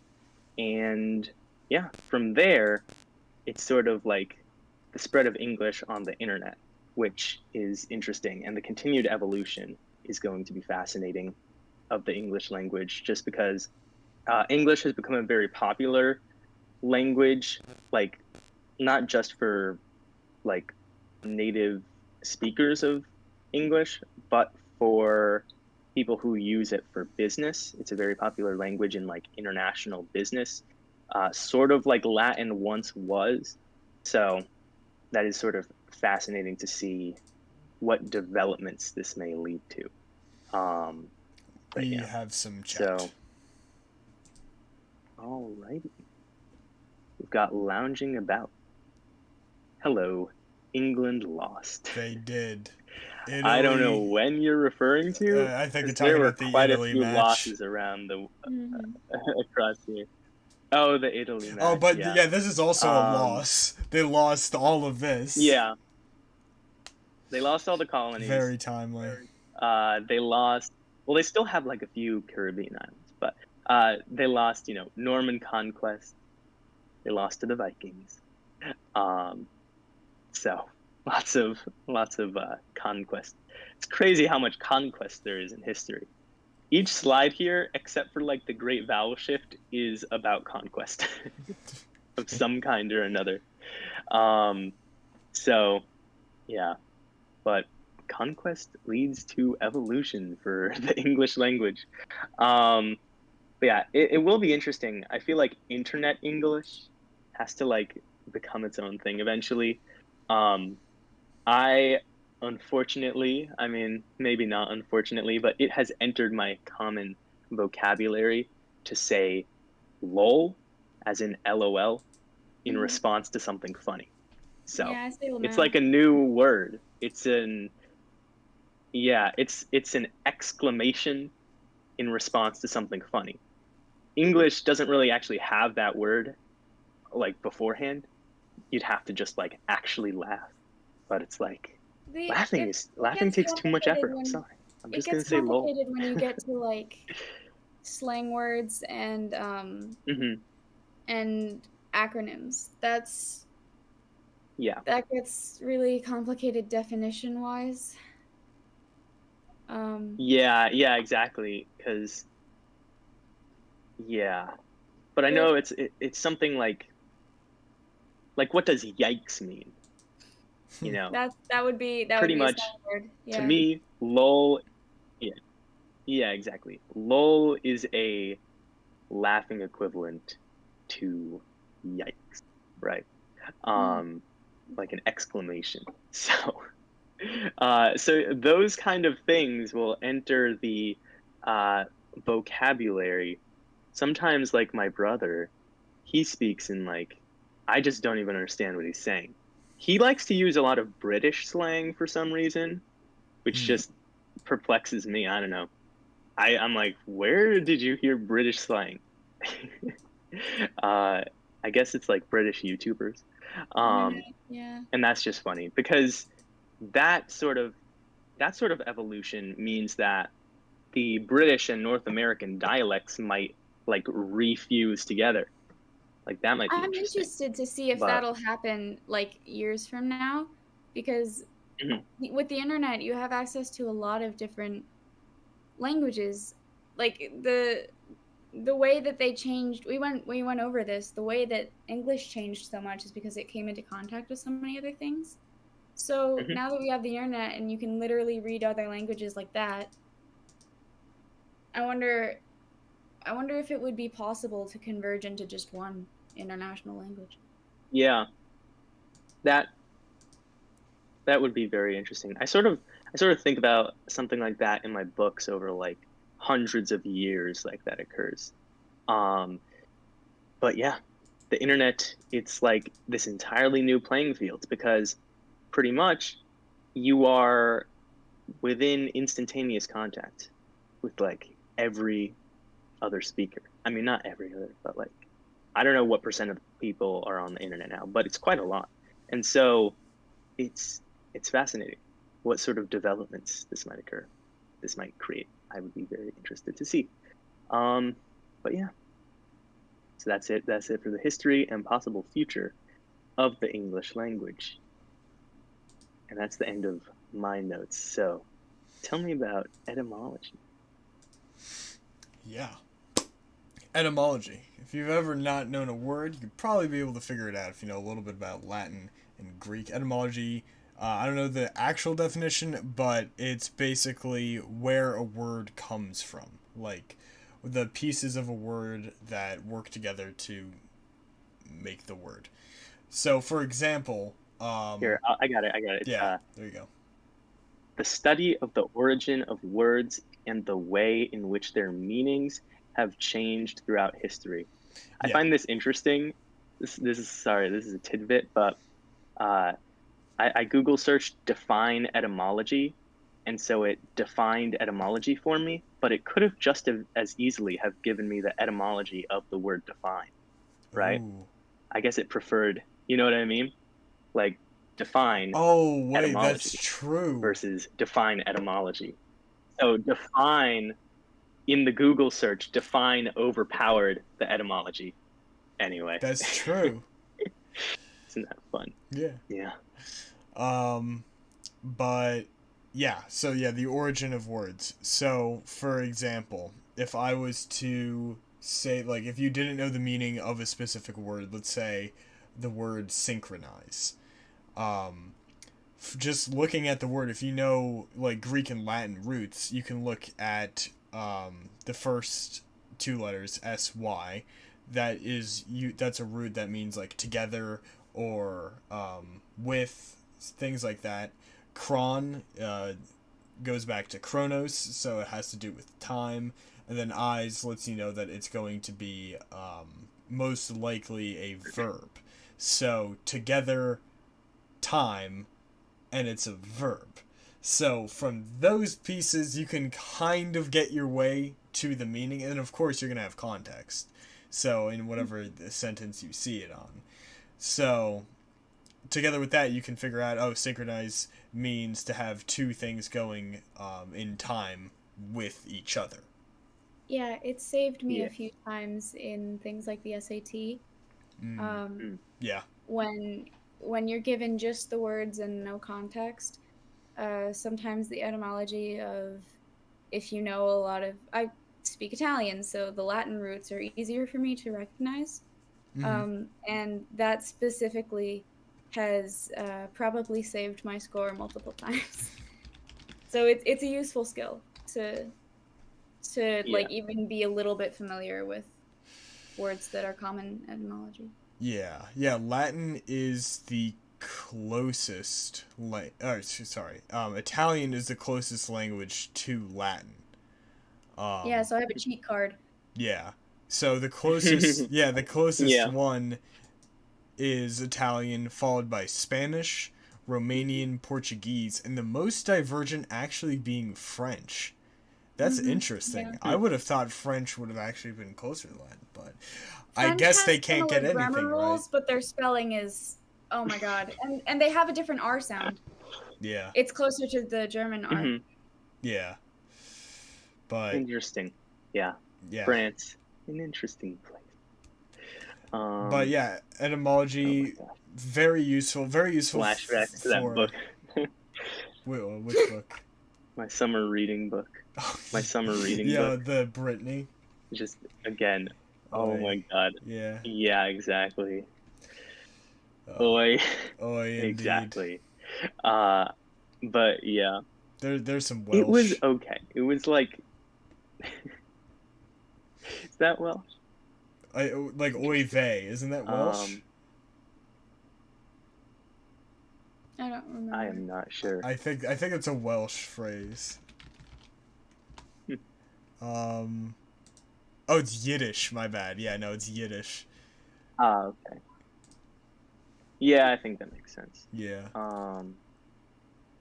Yeah, that's another actually closely related because it's another Germanic language. But yeah. But yeah. So etymology. It's funny how many like Latin roots you have, but then you also get a lot of Greek roots, which is like, strangely enough, it's like, where does Greek come into the picture? Like, Greece never invaded Britain. But the answer to that is that Roman was like, the Roman Empire was like the spiritual successor to ancient Greece, you know, and they like sort of liked that identity, right? Like the Romans themselves tried to sort of harken back to the Greeks a lot and be like, oh, look at us, we're so great like the Greeks, you know. Like they tried to invoke that. So probably the Greek that we have in English comes from Latin too, would be my prediction, my guess. Or comes from the Roman Empire more specifically, just like not Latin specifically, but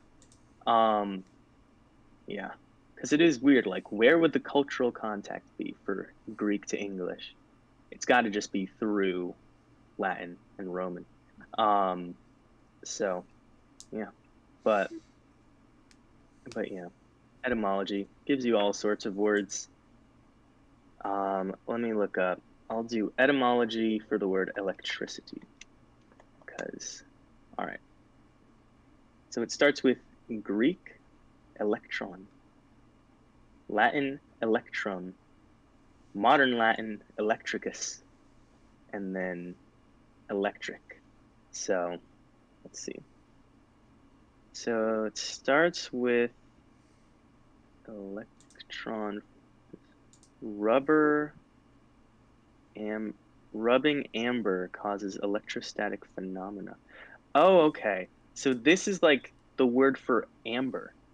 Electric comes from like, you know, like static electricity. of like rubbing two things together. That's where we get that word. Isn't that interesting? Let's do gravity etymology. So gravity etymology, Latin, gravis means heavy in Latin. Gravitas means weight or seriousness. And then we get the scientific concept of gravity. So, I mean, you can imagine Newton being like, all right, so this is why things feel heavy. I'll call it gravitas, gravity, right? These are all these fun scientific phrases that, honestly, just like any word, just to go through a ton of different words with etymology as your focus, I could just do that for hours. You know what I mean? Mm-hmm. Just like looking through all that and be like, oh, it's so interesting. Do you guys have any words of interest that you would like to do etymology for this slide? No, I think I'm good. All right. So yeah, so we'll move along. But yeah, etymology is sort of like, it's like a, what do you call it? It's like a mesocosm of like the broader evolution of English as a whole, because the evolution of English is really the collection of evolutions of individual words in English. So looking at etymology is like, okay, let's look at the evolution of one word. And often it'll trace the path that English took to a certain extent. So yeah. All right. Sociolinguistics. So yeah, what's up with this one? Sociolinguistics. So this is one of the branches of linguistics as a whole. It's one of the fields. And the definition of it is the study of language in relation to social factors, including differences of regional, class, and occupational dialect, gender differences, and bilingualism. So kind of what we were talking before, about how people would describe the things differently based on what gender the things were. That study, whoever did that study, was doing a study in the field of sociolinguistics. How you communicate with people is always under the scrutiny of science, but with sociolinguistics, it's specifically like the mannerisms that are used, and that can even be regional. And a lot of people, I feel like it's at the butt of a lot of jokes as well. Like whenever you mimic how someone from like Texas speaks, for example, you'll probably follow a certain like trend of things that you're gonna say in a very specific caricature that you're gonna like pull out for that fake Texas person that you are impersonating. And that's because what you're doing is you're recognizing the sociolinguistics of the situation. You've picked up on, you know, little details that shape the way that people think, and we associate those things, the way that they think, with the way that they talk, and vice versa.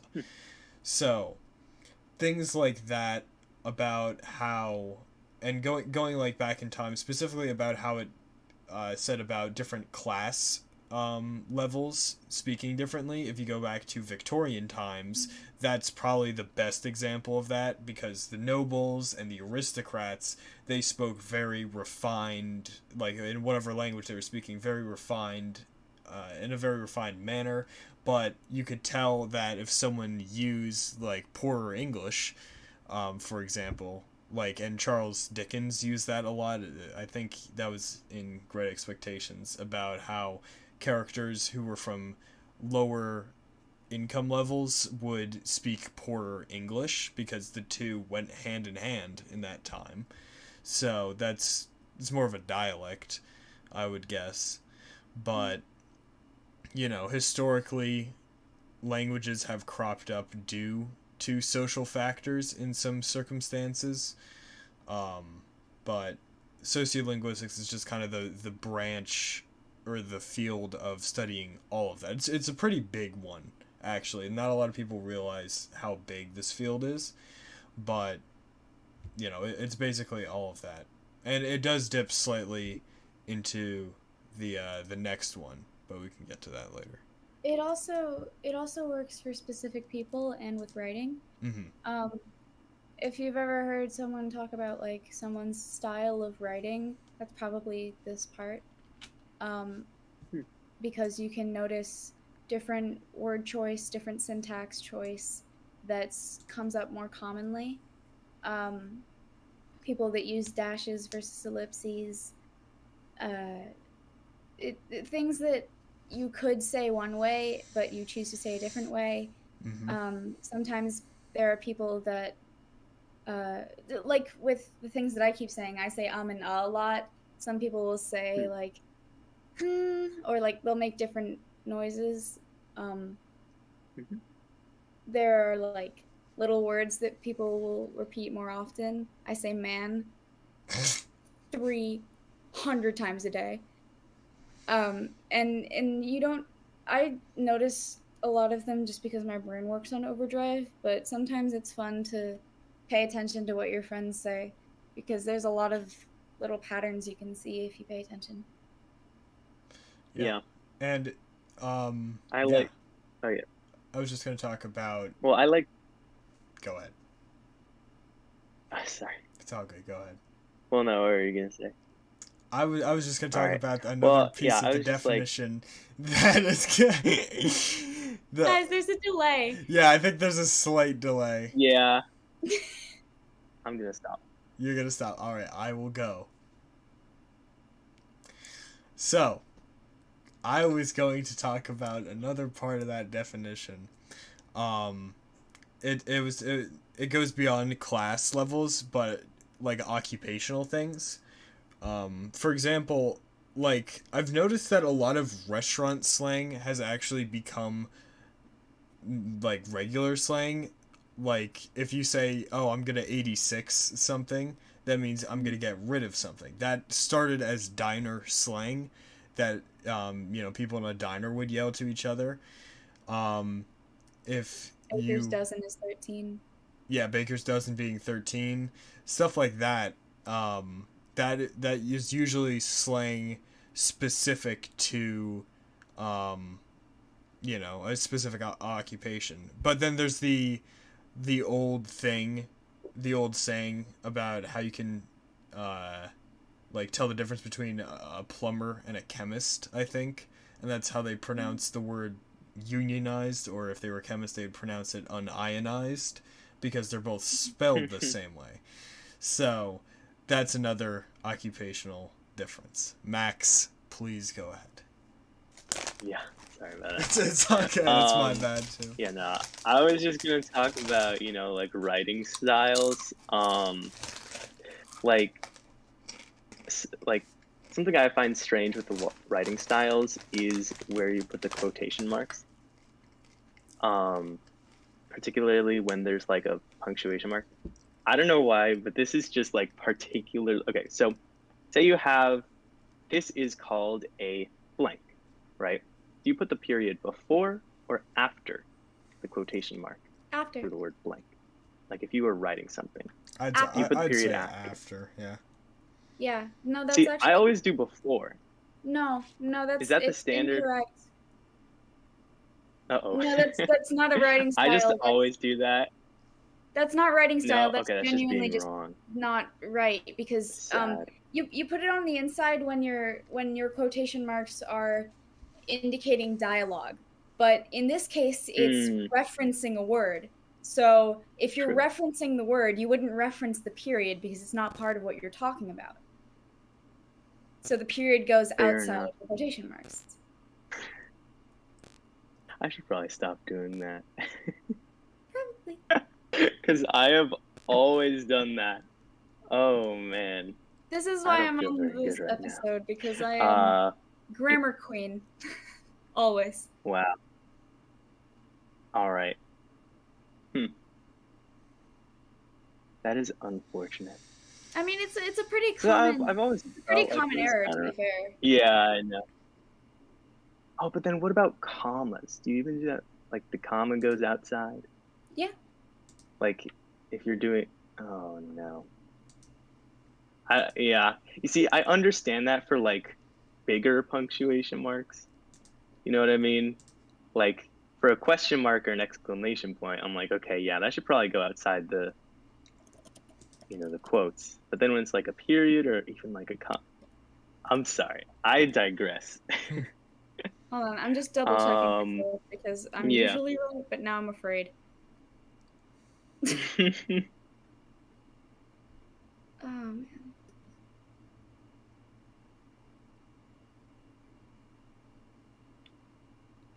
Well, regardless of if it's correct or not, right?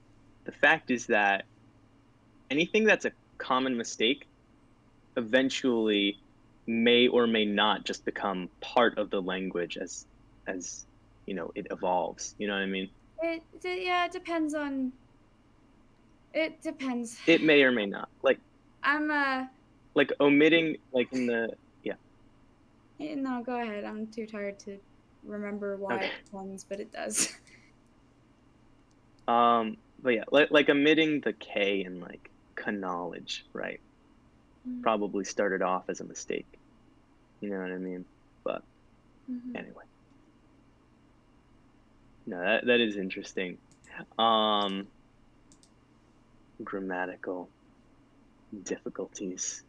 Yeah, no, I'm right. Okay. But So here's cool. the official way to say it. Unless they're part of the original quotation, all marks other than commas or periods are placed outside of quotation marks. So we were both right. Commas and periods so you are allowed to go in, but if it's like a semicolon or a question mark, it has to be outside. Thank God for that. Because that is how I always did it. Except the larger, okay. Here's actually probably where I ended up doing it wrong, is that I sort of wanted consistency. You know what I mean? Where I'm like, these are all punctuation marks. They should go inside. And so it's always an internal struggle. Whenever I get to a point where I'm like, okay, there's a large punctuation mark here. And by large punctuation mark, I just mean not a comma or a period. And then it's like, to put it in or not to put it in?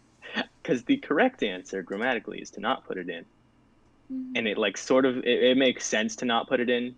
But then at the same time, I'm like, oh, but the consistency of like punctuation marks should either be in or out. You know what I mean? What a mess, right? Yeah, I don't know why the grammar rules got so well stuck into my brain, because I did overestimate this one, but I'm usually very strict with it, and I don't know how, because my brain usually doesn't work like that. It doesn't do like lots of tiny rules. I don't know what it is about language that got so ingrained into my head, but it did for some reason. Interesting. But yeah, so that's all I have to say. Yeah. So, going off to the next one is psycholinguistics, which is the study of the relationships between linguistic behavior and psychological processes, including the process of language acquisition. So, a lot of this is that last part, language acquisition. Like, how do babies learn how to speak? If your parents speak with a specific accent, their kid is going to pick up that accent. Or, what would happen if one of their parents has an accent, one of them has a different accent, what would happen then? It's the study of all of that. Just from, and Camilla, you can back me up on this, just from personal experience, I've been told that I speak exactly like my dad, to the degree in which my own mom can't differentiate my voice from my dad's voice if we're in a far enough room. You use the same inflection, you use the same phrases and word repetitions. You use the same inflection to the point where, like, in joking situations, you will say a joke the exact same way. Yeah. So that is pure language acquisition.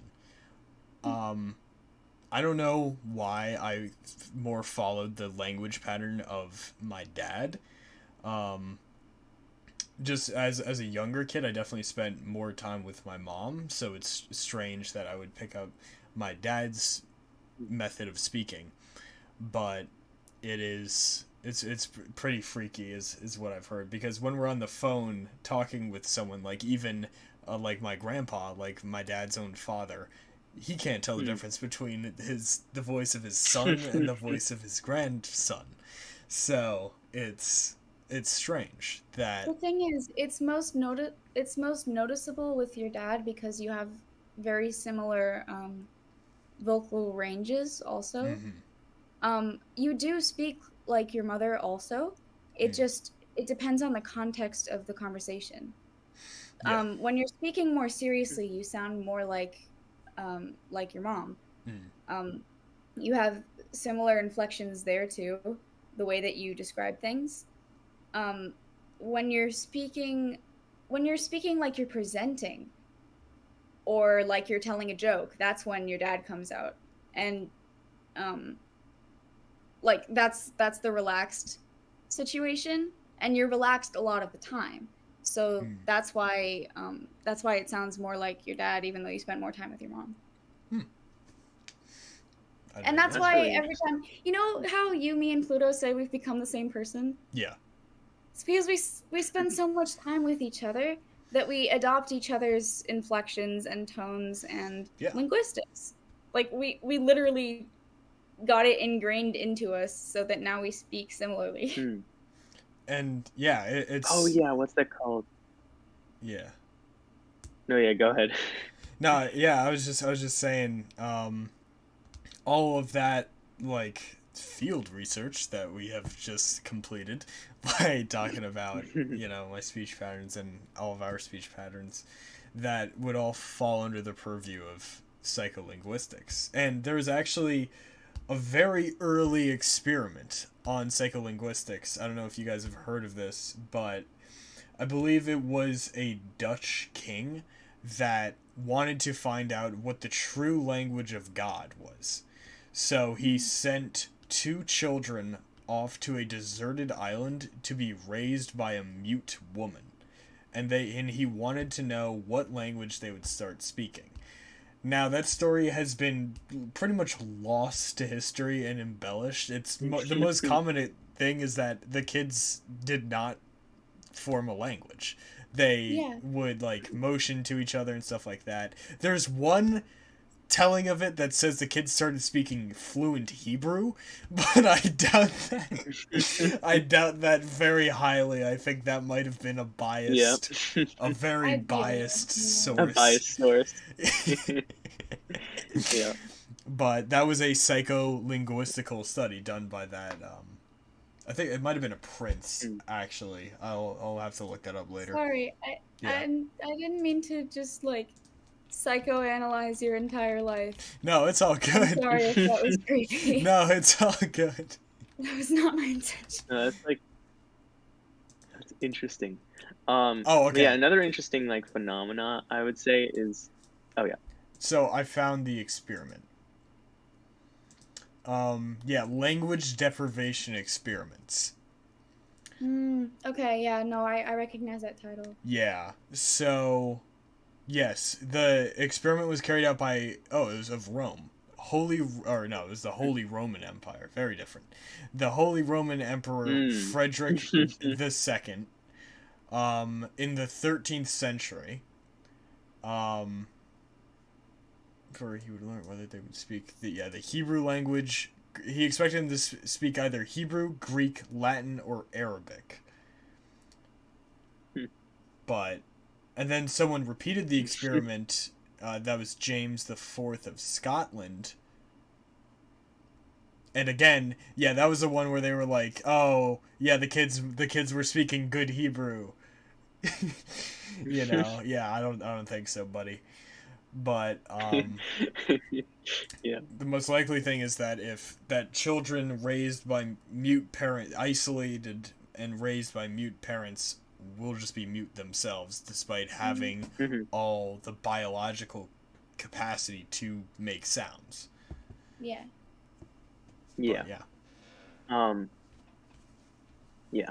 So one last phenomenon I would say that's interesting is called, I think, like switch coding, where it's like depending on who you're talking to, you'll change the way you speak to sound more like they speak.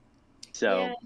I find that fascinating. So it's like if you're talking to like someone you're trying to impress, then you're probably gonna be like, oh yes, you're gonna use a lot of long, fancy words and be like, so I was reading through this report the other day, and blah blah blah.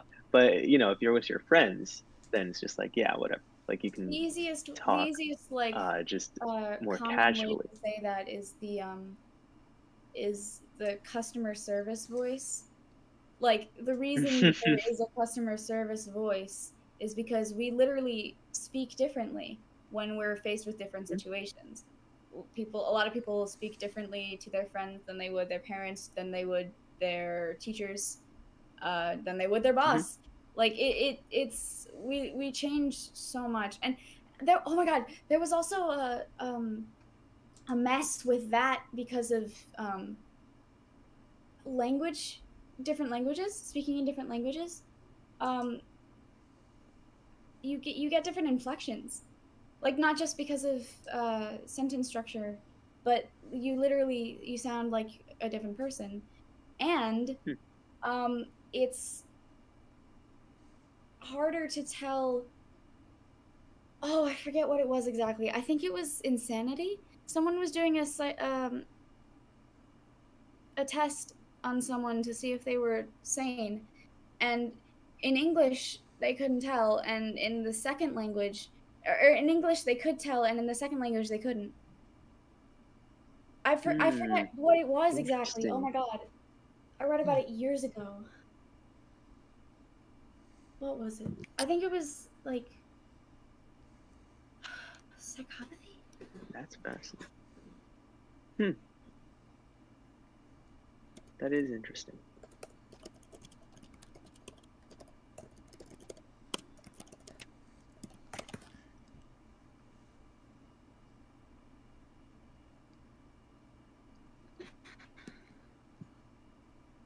I don't know if I'm gonna be able to. I'll look for it later. Okay. But there you go. Psycholinguistics. Now on to Camilla's favorite thing ever. Semantics.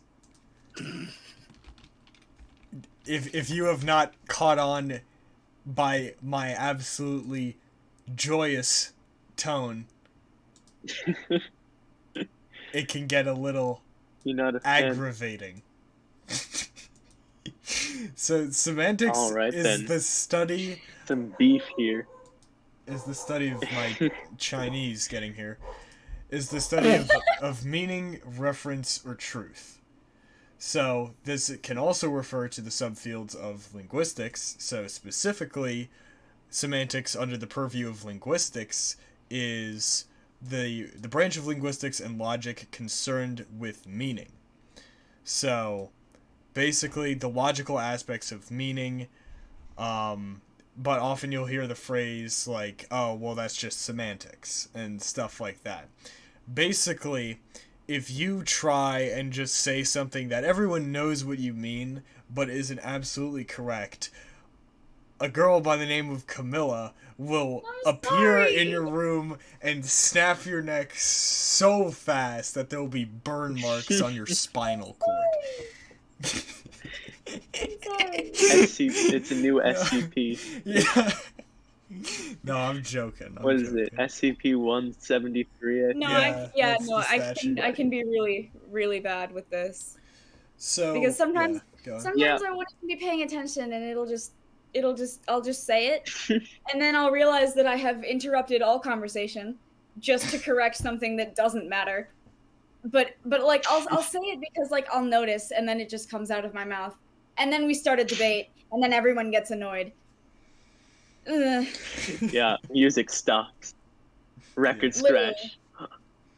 Record scratch, and then everything plays at once because everyone is so pissed at me, which is valid. Yeah, I will say it is.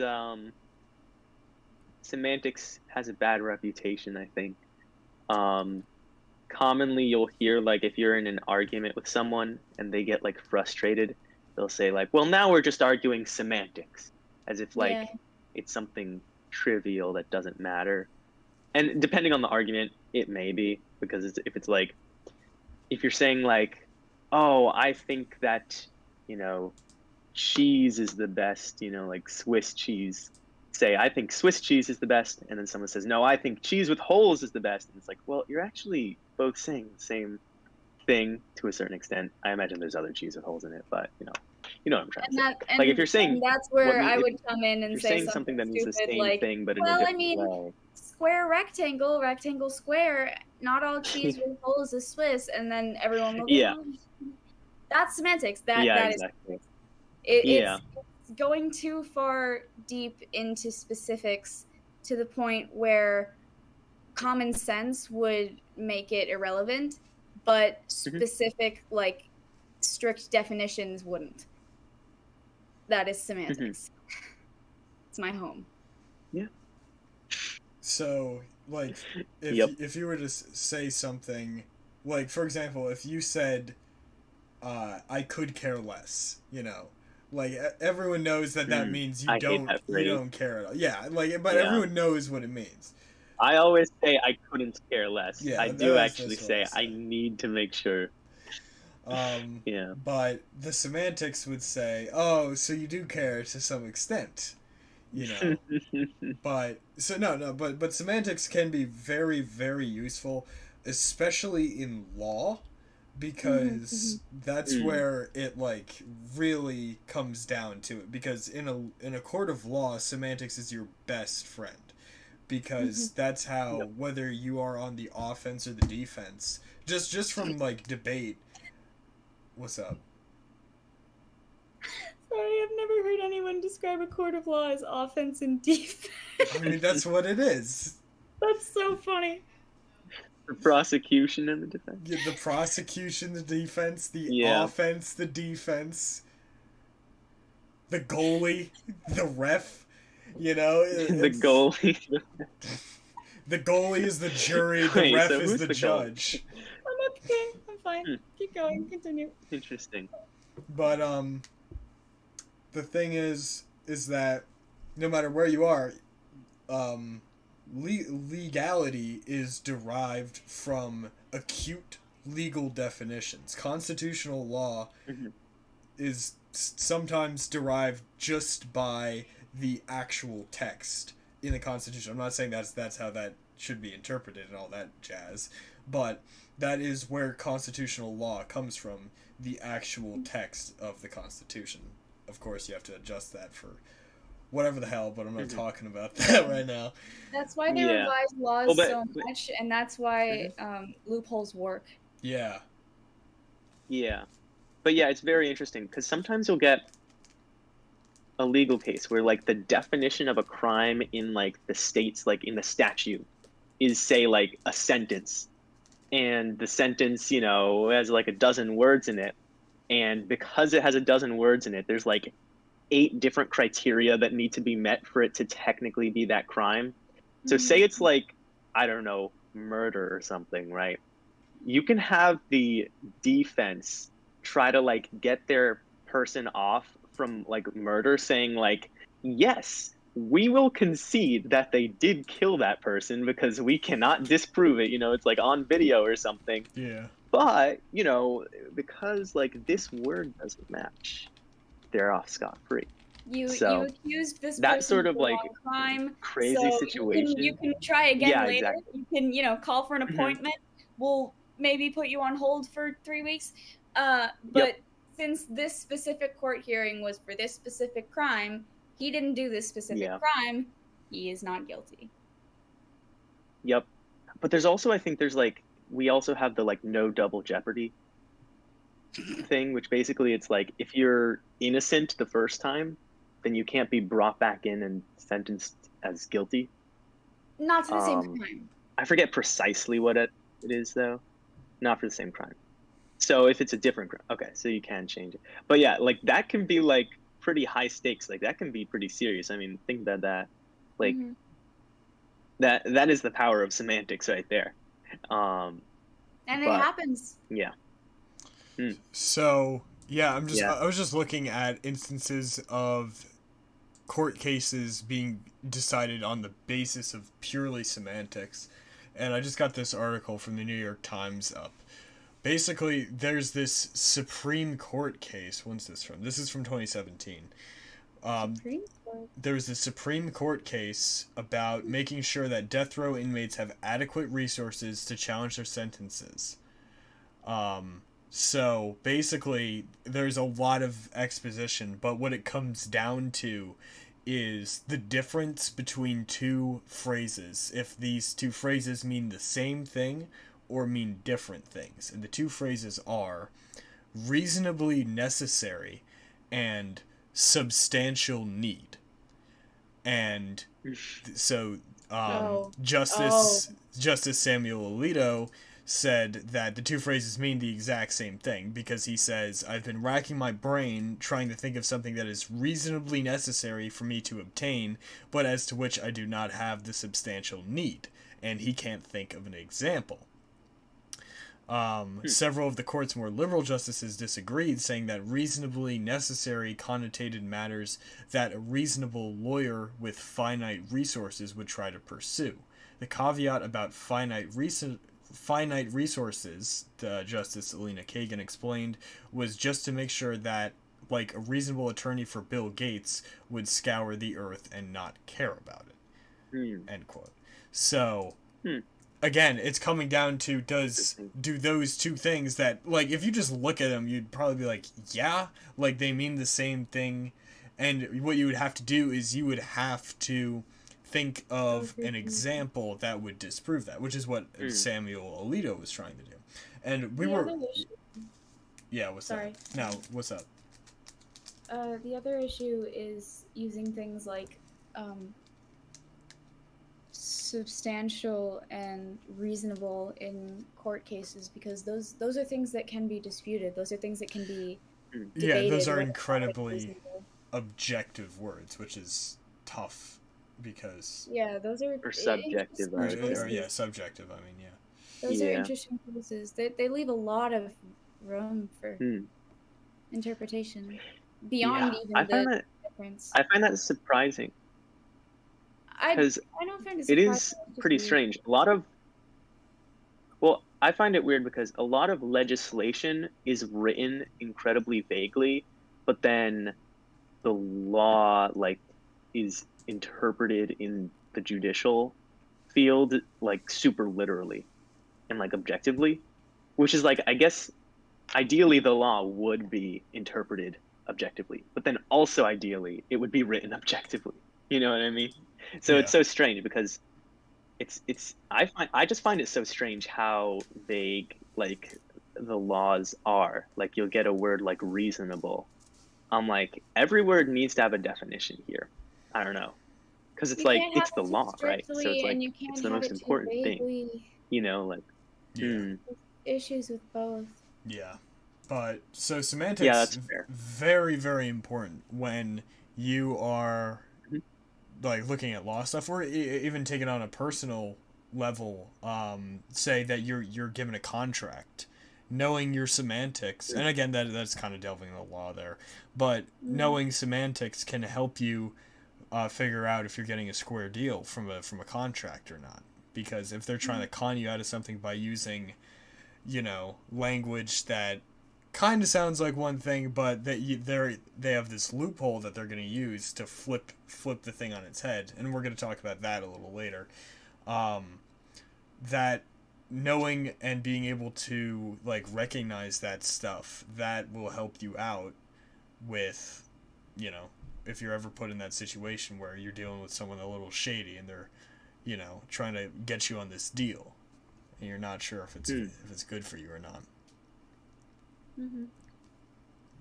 Yeah. It helps with when your parents are logical philosophers and one of them wrote her dissertation on the definition of truth. So every conversation you have, you must be very careful about what you say. I that's probably honestly why I go into semantics so much, because every conversation I have at home is you gotta be specific, because otherwise there are a million things you could be talking about. Our dinner conversation And is that's an like interesting a college seminar. That's an interesting like psycholinguistic example too. True, yeah. Like the value of semantics to a person depends on their parents. Yeah, I that grew is up having to have debates where I had to be specific, so now it's just instinct to correct what I hear. Sorry, Seb. Nice. No, it's all. I'm so sorry for ragging on you earlier. No, it's fine. Whoa, I just hit my mic. But no, it's fine. It's all good.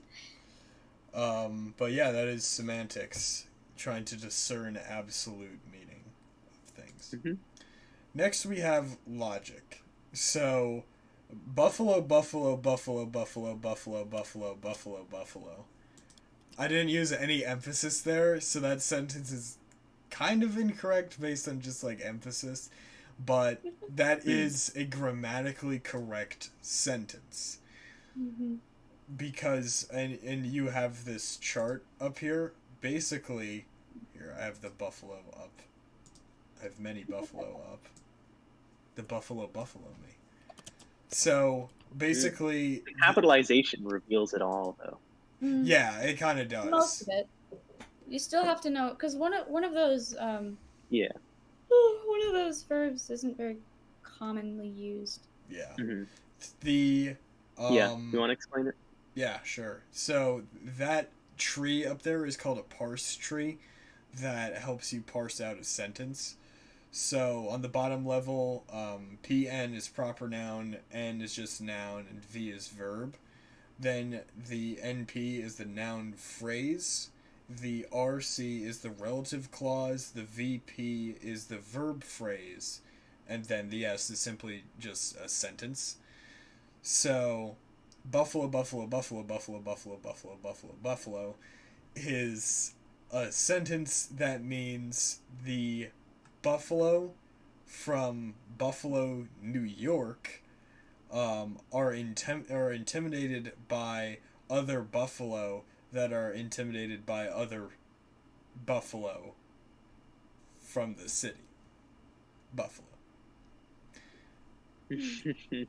So basically, it's a very cheeky way of using a proper noun, a noun, and a verb that are all the same word together. So the proper noun, buffalo, as in Buffalo, New York. Noun, buffalo, as in the plural of buffalo, the animal. And then the verb, buffalo, means to bully or to irritate or antagonize. So, knowing that, you can start to break it down, because you can see, oh yeah, like you said, the capitalization kind of gives it away. They capitalize things besides, like the start of the sentence. Those are the proper nouns. So you can tell, okay, so anytime you see the capital Buffalo, that means it's talking about Buffalo, New York. So anytime you see that, that's your lifeline. You're like, okay. So then it gets a little tricky between the noun and the verb, but you can kind of figure it out that the proper noun, because it's in relation to a city, it's most likely not the city doing something. It's probably the city is kind of being used as a denominator for something. So you can say, oh, okay, it must be the noun to follow the proper noun. And then, of course, the verb would follow the noun. And then the pattern repeats. Yeah. So with that and way, you could think of it with like... You could think about it with like synonyms too, might be helpful. So you could say like New York bison, New York bison bully, bully New York bison. Yeah. You know what I mean? Yeah. But because I love that sentence. I love that good sentence. Such a good sentence. But so yeah, that's an example of logic. The the logical thing to do is what we just did, is break it down. You could use the tree, and there's also a diagram there, which I think is hysterical that they made a diagram for this sentence. But yeah, using logic is just as useful as semantics. I'm hearing a slight bit of an echo. I don't know if you hear that.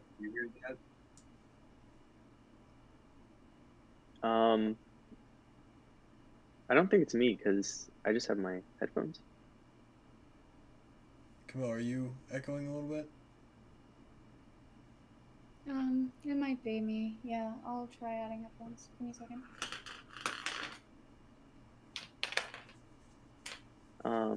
Yeah. But yeah, so the next one we got doublespeak.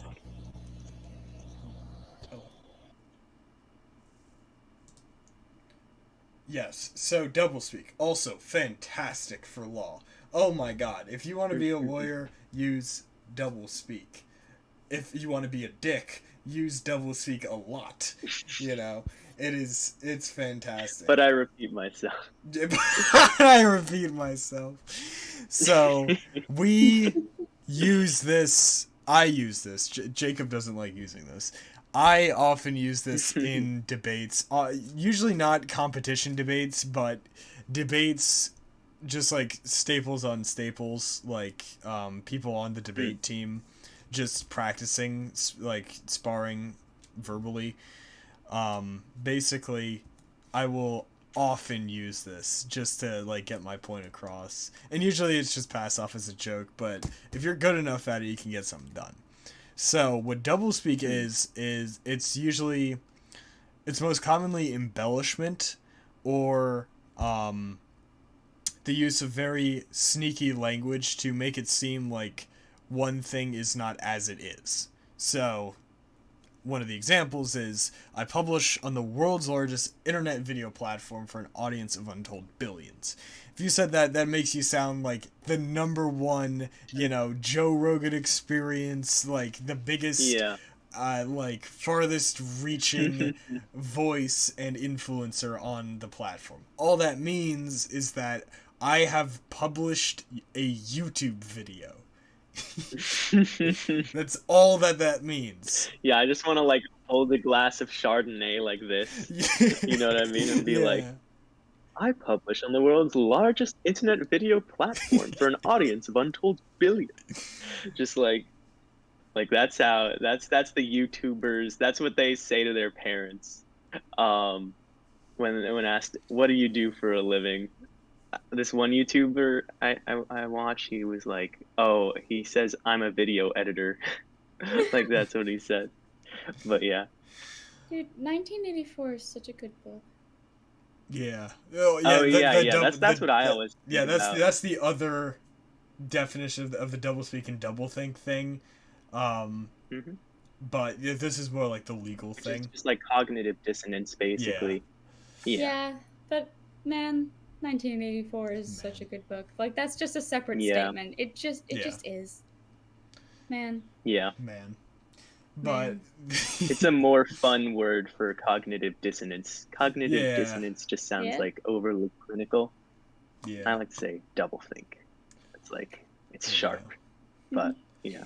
The other statement we have up there, besides I work at which I'll get to later. I've worked intimately around Mark Ruffalo, famed Hollywood actor. That makes it sound like I am his personal assistant, that me and Mark go way back, all the way back. I was there at the start of his career. No. All that means is that I happened to be cleaning a soccer field, and Mark Ruffalo was there. Mark Ruffalo... Like, I have an entire story about how Mark Ruffalo has stalked me since age 12. But I have his signature right over there. But the thing is that, his daughter went to the same camp as me, same overnight camp as me. And I happened to be cleaning a soccer ball field on visiting day before my own dad showed up, and Mark Ruffalo was there. So, yeah, I was working intimately around Mark Ruffalo because he was on the other side of the field.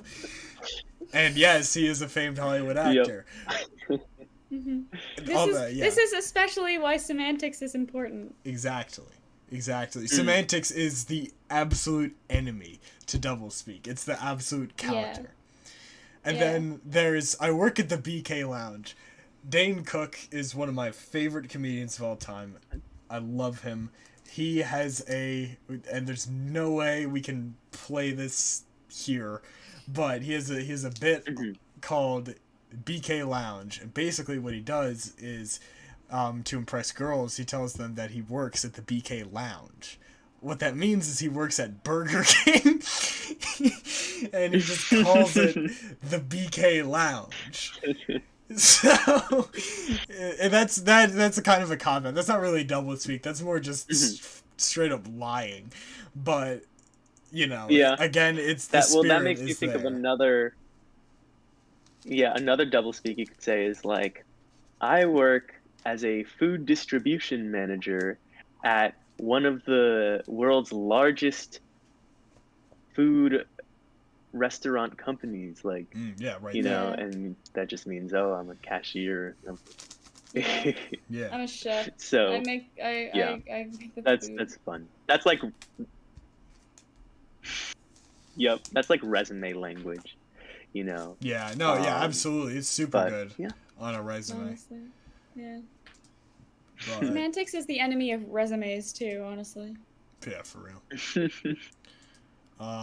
But if we have nothing more on the indubious factor of speech of which we are talking about here on this platform that reaches untold billions. Untold billion. We can go on to the next one. Yeah. Which is fictional languages. You want to start this one? So this is fun. Sure. Yeah. So, I guess the best example, you've got Tolkien, for the worlds of his books, he wrote entire languages. And I mean, I guess I shouldn't call it even a fictional language, because according to the canon of the book universes, is that he discovered a text written in the language. Yeah. Right? Mm-hmm. So to him, they're not fictional. We talked about that on our Lord of the Rings episode. But fictional languages are fun. Either alien languages or fictional species in fantasy.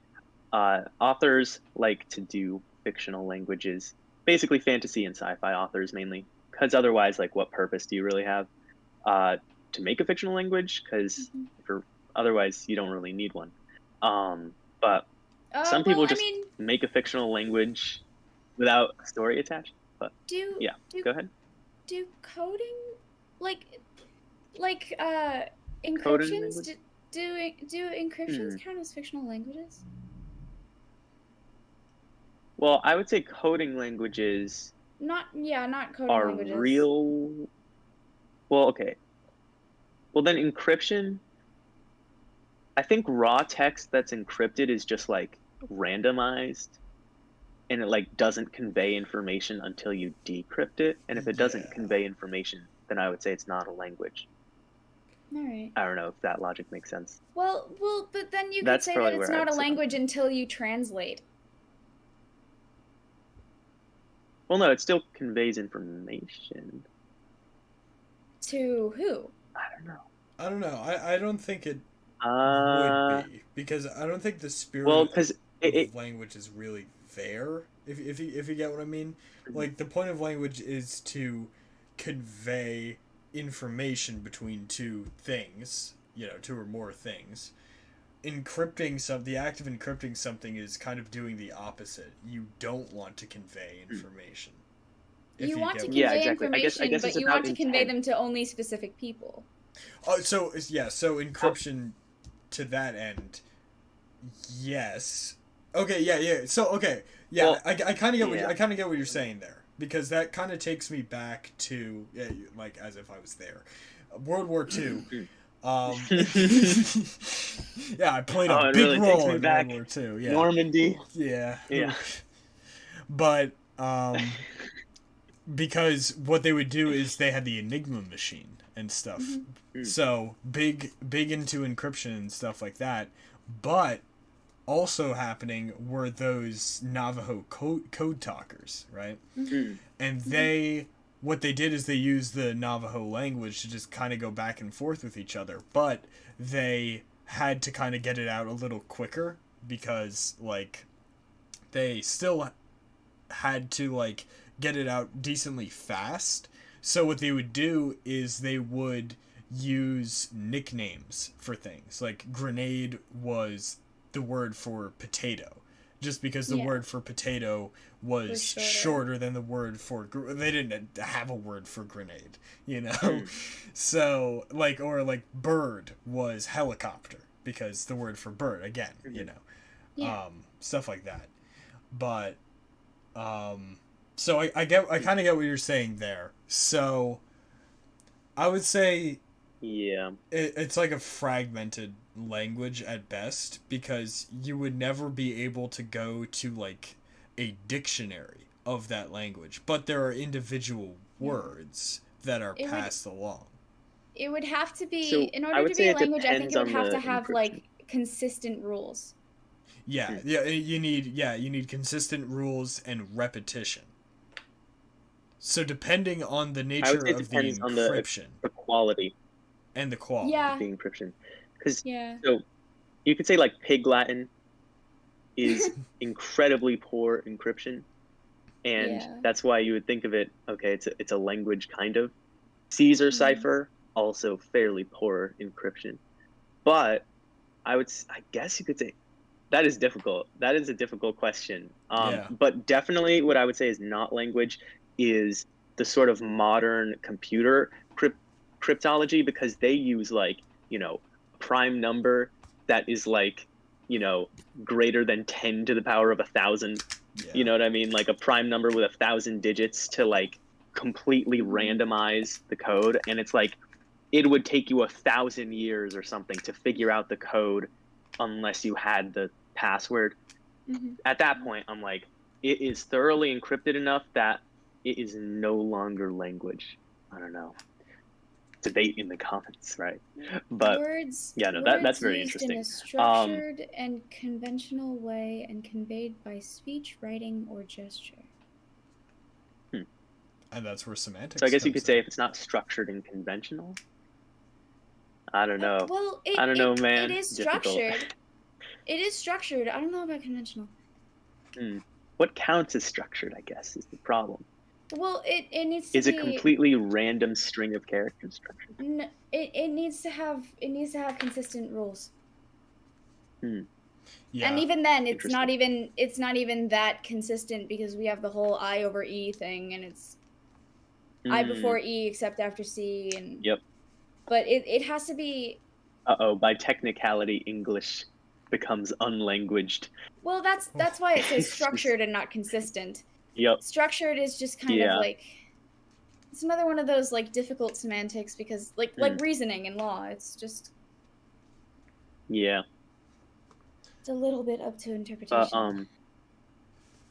But fictional languages are fun. I've sort of like not really delved too deep into that, but I sort of like to think that my books, since they take place like 100 years in the future, the first one is 80 years in the future, and then the rest are further in the future. I like to think that language has evolved, but it's like, you don't want to write something, because first you would have to take the time to develop the language, and then to write a book in a language that doesn't exist, that nobody knows, is a fairly irrational thing to do. You know what I mean? In terms of people reading it, because then you'd have to learn the new language. But so what I try to do is have key phrases and key words. So one word I have is the word vrame, spelled V''rame. Well, so it changes how it's spelled. That's sort of the point. It starts as just VR game, virtual reality game, but eventually it becomes the word vrame. and you're just like, I'm gonna go play of Rain in the year like whatever, because you don't need to specify VR game, you know, because that's like specifying horseless carriage. Like, who says that anymore? You know, like, of course it's horseless. Like, obviously. And I find that interesting in other sort of scenarios, like, say, driverless cars, right? I like to think that the phrase driverless car will one day sound as as archaic as the phrase horseless carriage. Because think about it. Once all the cars are driverless, for the most part, why would you really want to say driverless car, driverless, right? Like, it becomes burdensome to repeat that. So eventually, will they just come up with a new word for it? You sort of see that with like email. It used to be electronic mail, but we've shortened the electronic to email, just because that's simple enough. So fictional languages and hypothetical evolutions of the English language. Yeah. I find that really interesting. Yeah, exactly. It's become a verb to text, which is that's fascinating. But yeah, so that's like fictional language. Any fictional languages you guys find fascinating? I think there's one in one of the languages in Star Trek, Klingon. Yeah, Klingon is like a really popular fictional language. It's interesting. On Duolingo, they actually have a course to learn. Yeah, Klingon, they also have a course on. If you want to learn a fictional language. Oh, what is it called? The one from Game of Thrones. One of the ones from Game of Thrones. Oh God. Does it start with a D? Or am I bugging? No. Valerian. Yeah. Interesting. But yeah, no, I think it's just fantastic world building with fictional languages, because it just shows, dedication and thought and all of that stuff. Yeah. And it can just help with like naming things. But yeah. That's all I got. Me too. Yeah. Awesome. So we can go on to final thoughts. Yeah. Final thoughts. So that was a long one, but it was a fun episode. I like linguistics. Yeah. Pretty fun to think about. It's all interesting. I've been in the past couple of weeks, I've been thinking a lot about evolution, like in terms of like Darwinian, right? Like biological, that I've just been sort of fascinated by it. I don't know why. I've been like very fascinated just by evolution recently. Largely because of this one like web project called Serena. Yeah. What were we talking about? I was talking about velociraptors a lot. We're talking about like hypothetical thing, like in space you could evolve different sort of creatures. But there's this web project, and I'm just gonna recommend it, even though this episode isn't really about evolution.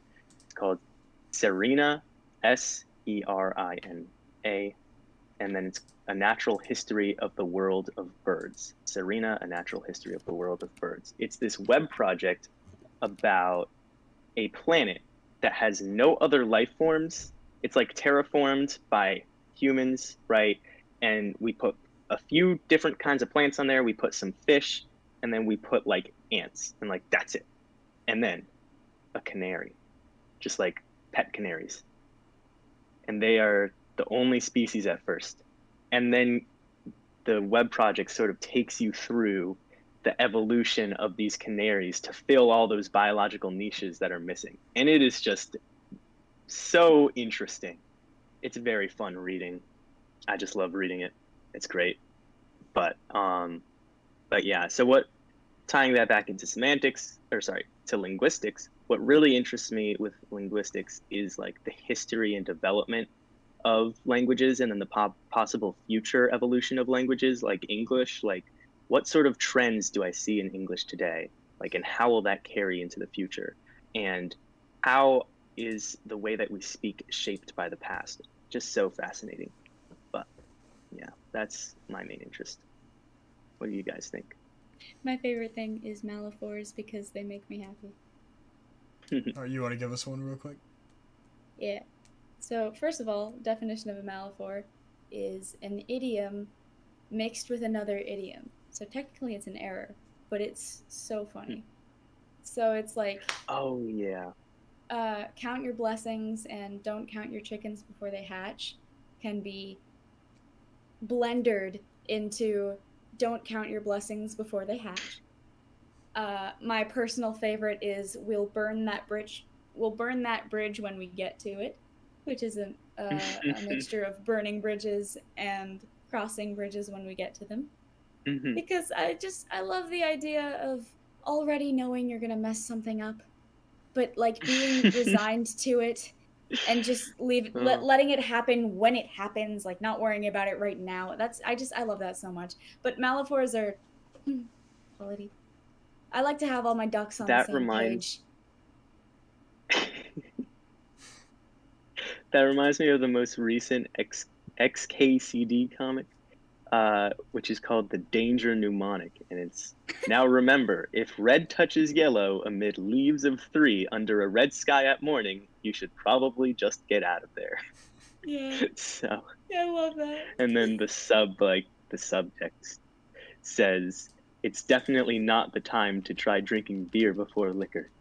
So, yeah, like that's the first part of that is a Malifaux, like just all those like leaves of 3. Let it be. You know what they you know. say. Beer before liquor. Don't do heroin. That's good advice. Yeah. No, yeah. I think something like clear skies at night, sailor's delight, something like that. I love those phrases. I don't know. Idioms and Malifaux are quality. But yeah. So, quality. I guess. What was it? Yeah. Yeah, it was. Sebastian, do you have anything? Yeah, clear sky at night, sailor's delight, red sky at dawn, George Bush was a pawn. Uh-oh. He knows too much. And that is my final thought. Before a bullet comes through that window and takes me out. Oh, no. All right, then. On that note, thank you, everyone, for watching. Thank you, Camilla, for being our guest this week. You brought a lot of insight on the subject of linguistics. And thank you, Sebastian, for being my co-host as always. So yeah, we'll see you guys